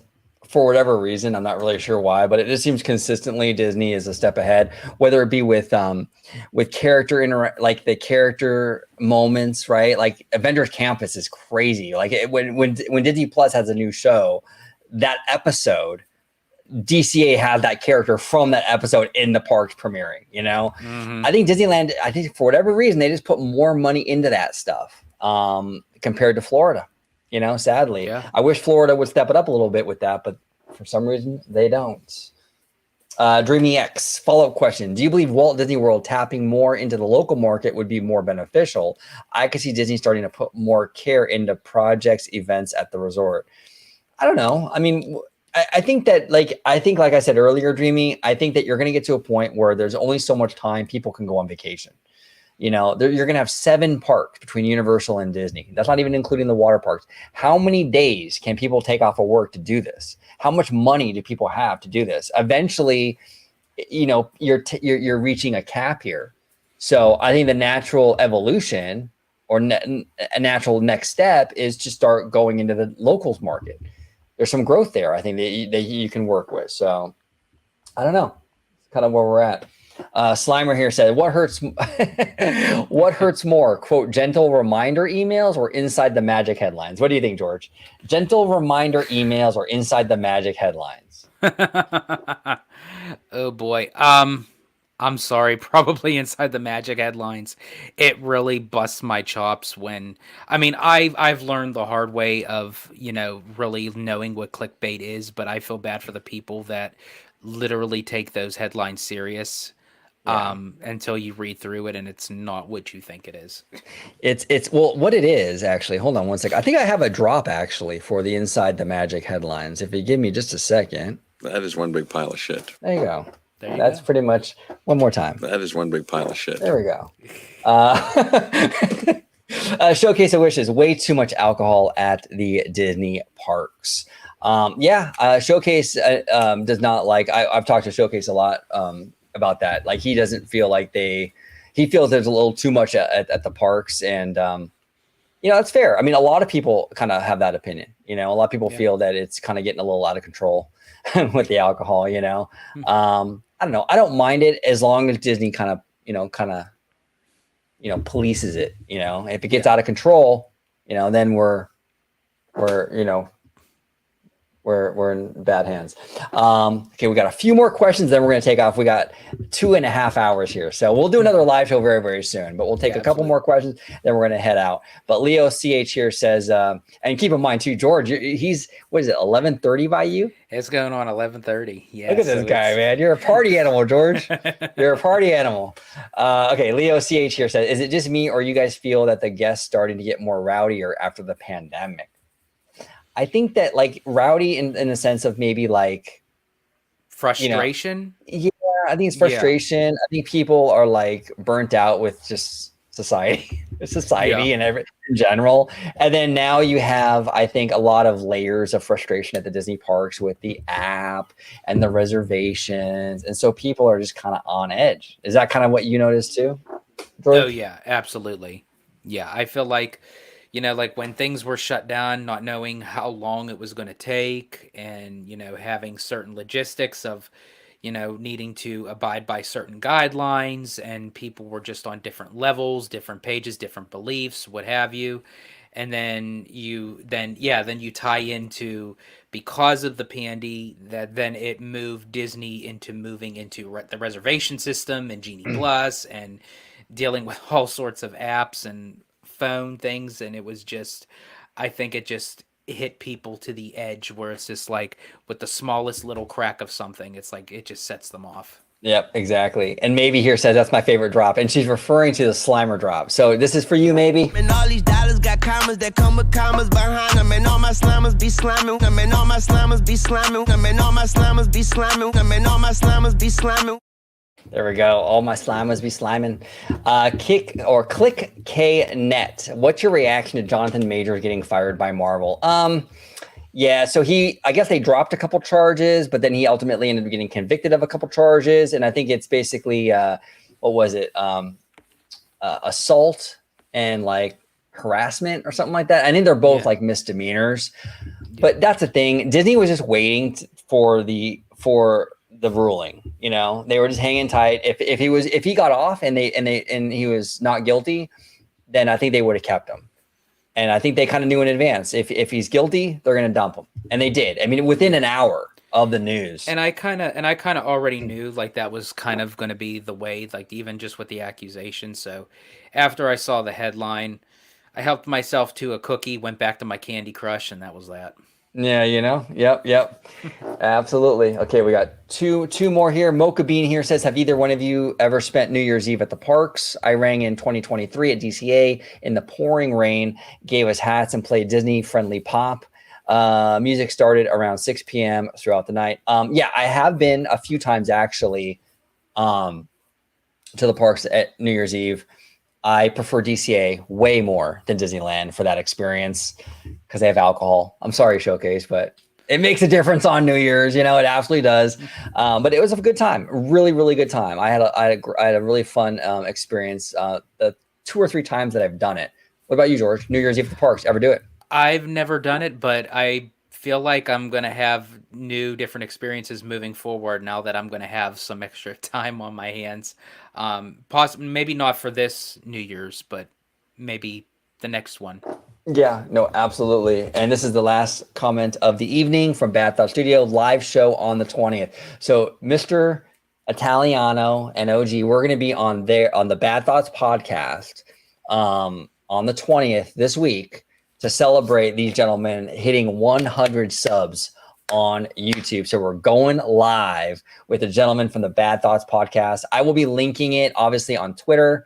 What I'll also do, because I know like some people on here don't have Twitter, I'll put it in the community tab. So keep an eye out for that, the link in the community tab. But more importantly, if you're not subscribed to Bad Thoughts Studio and the Bad Thoughts podcast, go right now to YouTube, search them, subscribe to them. They are friends of the channel, really, really funny guys. We've done a lot of content with them, and it's just like we are cracking up the whole time. It's amazing. So the live show is going to be absolutely a banger. We hope to see everybody there. So we're going to close out this live show. We're going to call it an evening. And George, if you could let everybody at home know where they can find you on social media. Absolutely. And before I do so, I just want to thank everyone in the chat that joined us for this basically 2.5 hours of good old-fashioned Disney conversations, having fun. We love the interaction. We love your questions. We want to keep doing this. So as long as you guys join us for the ride, we'll continue to produce this content. But if you'd like to find me on social media, you could do so on X, formerly known as Twitter, at Disney George. You could also find me on Instagram under the Disney Italiano. And of course, you'll find me here on my home base at Orange Grove 55 with Citrus Corner, with all that sweet, juicy, but sometimes sticky Disney news and info. Yes, absolutely, absolutely. And I do. Yes, I completely agree, concur with my colleague, Mr. Italiano, that we appreciate everybody in the chat. It's always a good time, with all of you. Showcase, Bad Thoughts, Maybe, Kaylee, everybody, Slimer, Seymour, everybody in the chat, Glenn Bush, everybody. We always have a great time here. Thank you so much. Look, we understand there's 1,000,001 options out there that you could be watching out there on YouTube or whatever streaming platform. And the fact that you guys take time and watch us, it's humbling and it means a lot to us. So thank you so much. And hey, to close it out, you know what? I'm going to do a triple whammy. I'm going to have 3 drops. I'm going all out for it because it's a 2.5-hour show, right? We're going to have 3 Absolutely. drops. So we're going to do 3 drops. I hope everyone has a great evening. We're going to do a lot more live shows, and hopefully it's a little bit sooner so George isn't George is like, I'm out. I'm like, he's like, fall asleep. Thank you all so much for watching, and have a wonderful, wonderful day. Bye-bye, everybody. I just made 100 best. Yeah.